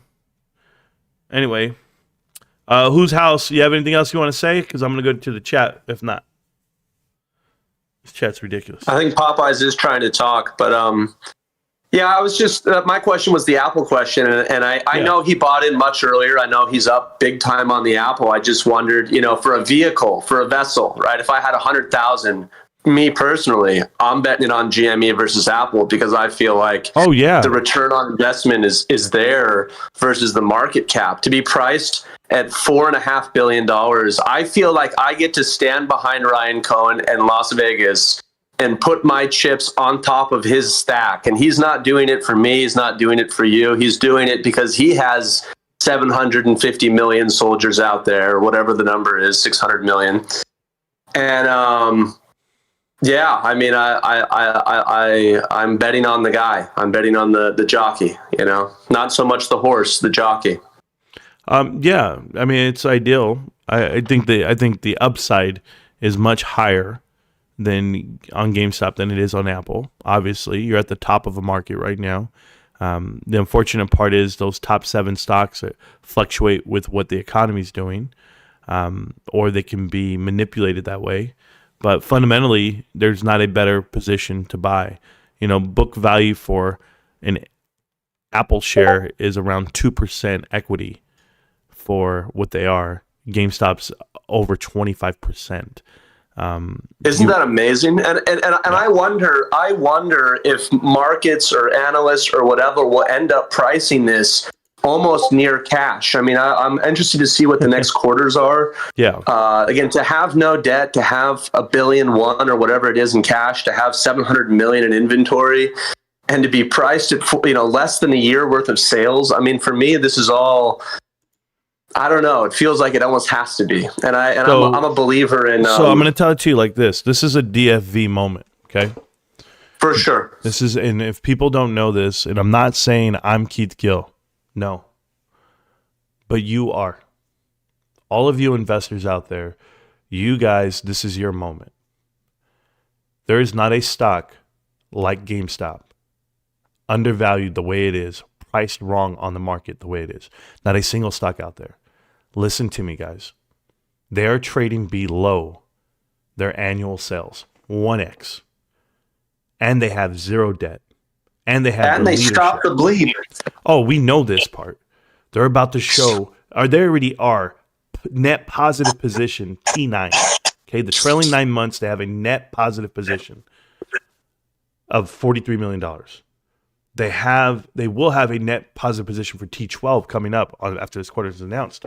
There is just nothing to tell you other than when you can buy a share of any company that has a book value of $4 cash, $4.15, and the share price is at $14, you're getting a discount per share for that equity itself. So you're essentially getting GameStop shares for $9. All right. I hope people know how this math works, how people look at this. You get it for $10. I'll just say $10. So for $10, you're getting a share because the equity is the caveat on this. When you look at other companies that you're paying shares for, none of them have a 30% equity position per share. None. It's not even close. The next closest damn blue chip is Walmart at like 18%. You are not going to find this value on the market if you know how to create value, if you understand value. The stock price can be what it wants. The lower it comes, this is why I tell you, they're under pressure. The lower it comes, the more inviting it is. This is suicide by the short. It has to be. Guys it have absolutely to, has to be. You guys have There's to know that the short is they have to short. They have to destroy the company. Like. No, you have to.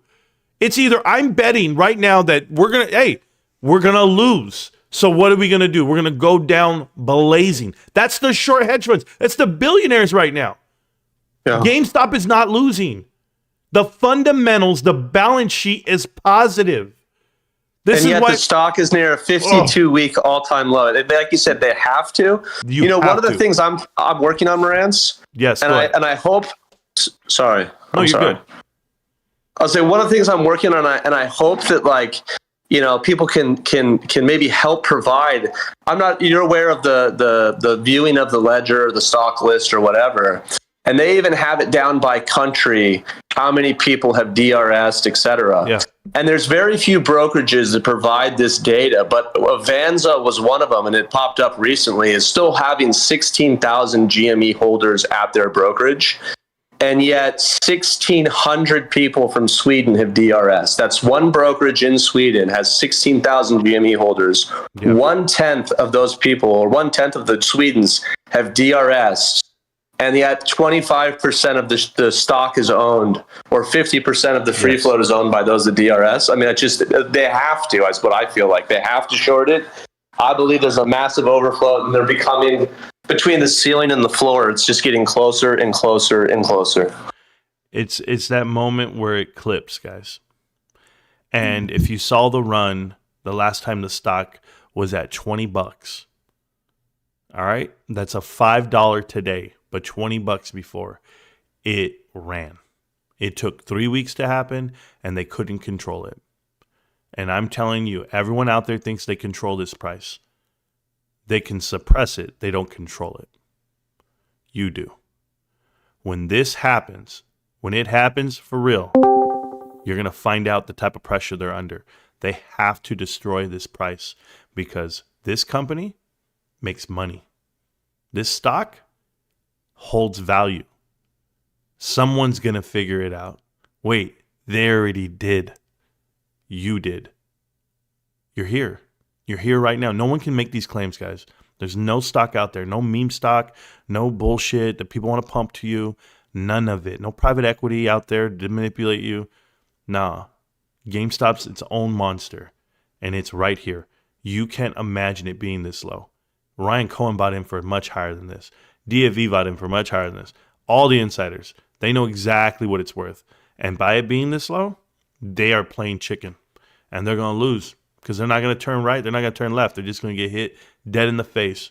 And I'm driving a goddamn F-350 at 2,000 miles an hour. I'm coming. I am. I'm coming all over these kids. And you guys can take that out of context all you want. Hey, Dan Olson, clip that shit. I'm coming. In the chat right now is Potato. Potato, what's going on? Yo, Potato, you're very excited. What's going on with you?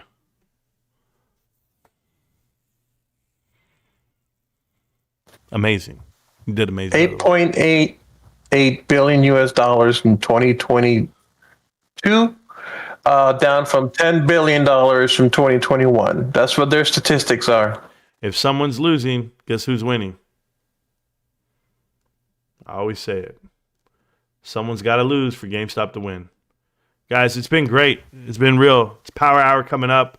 I appreciate everyone in the chat, in the channel, everything.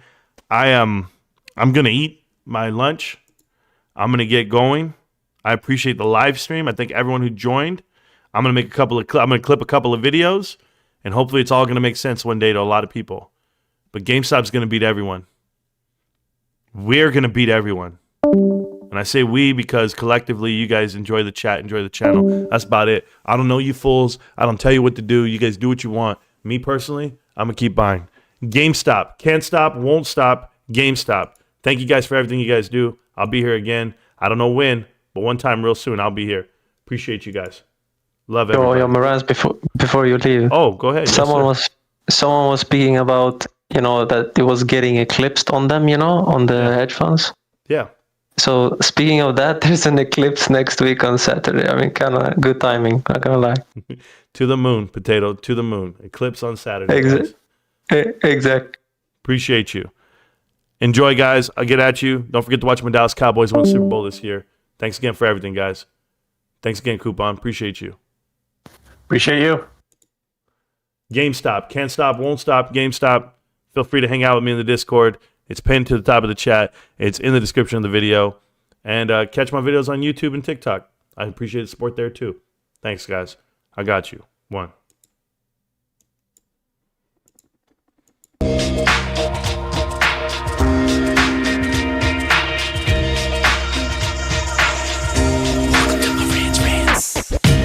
Welcome to Marantz Rantz, no advice on finance. Spin the wheel and take a chance. Get an NFT and a little education. The system got undertold, that knowledge is flotation. You wanna learn? Well, you came to right place. You're pumping AMC, might get slapped in the face. Get your due diligence, know who the villain is. Don't be a sheep when the shepherd's carnivorous. So come learn, laugh, and maybe you win big. And listen up, y'all, the wheel is not rigged. Everybody get a chance in the live chat. Kyoto spin wheel, you win just like that. Retail fight back and this retail winning. Y'all just wait, man, this is just the beginning. All fellow simians, GME group singing the truth. We just chillin', infinity pool swimming. So welcome to Marantz Rantz. A lot of knowledge but no advice on finance. Don't even need pants, you can tune in naked like Henny the Mayo Man. Internet's most hated. Don't wanna lose your money, then it's time for you to listen. If you're ignorant, invest in AMC or Superposition. The stream about ready, they told us to don't dance. I do what I want. Welcome to Marantz Rantz. Welcome to Marantz Rantz. Welcome to Marantz Rantz. Welcome to Marantz Rantz. Welcome to Marantz Rantz. Welcome to Marantz Rantz. Welcome to Marantz Rantz. Welcome to Marantz Rantz. Welcome to Marantz Rantz. Welcome to Marantz Rantz. Welcome to Marantz Rantz. Welcome to Marantz Rantz. Welcome to Marantz Rantz.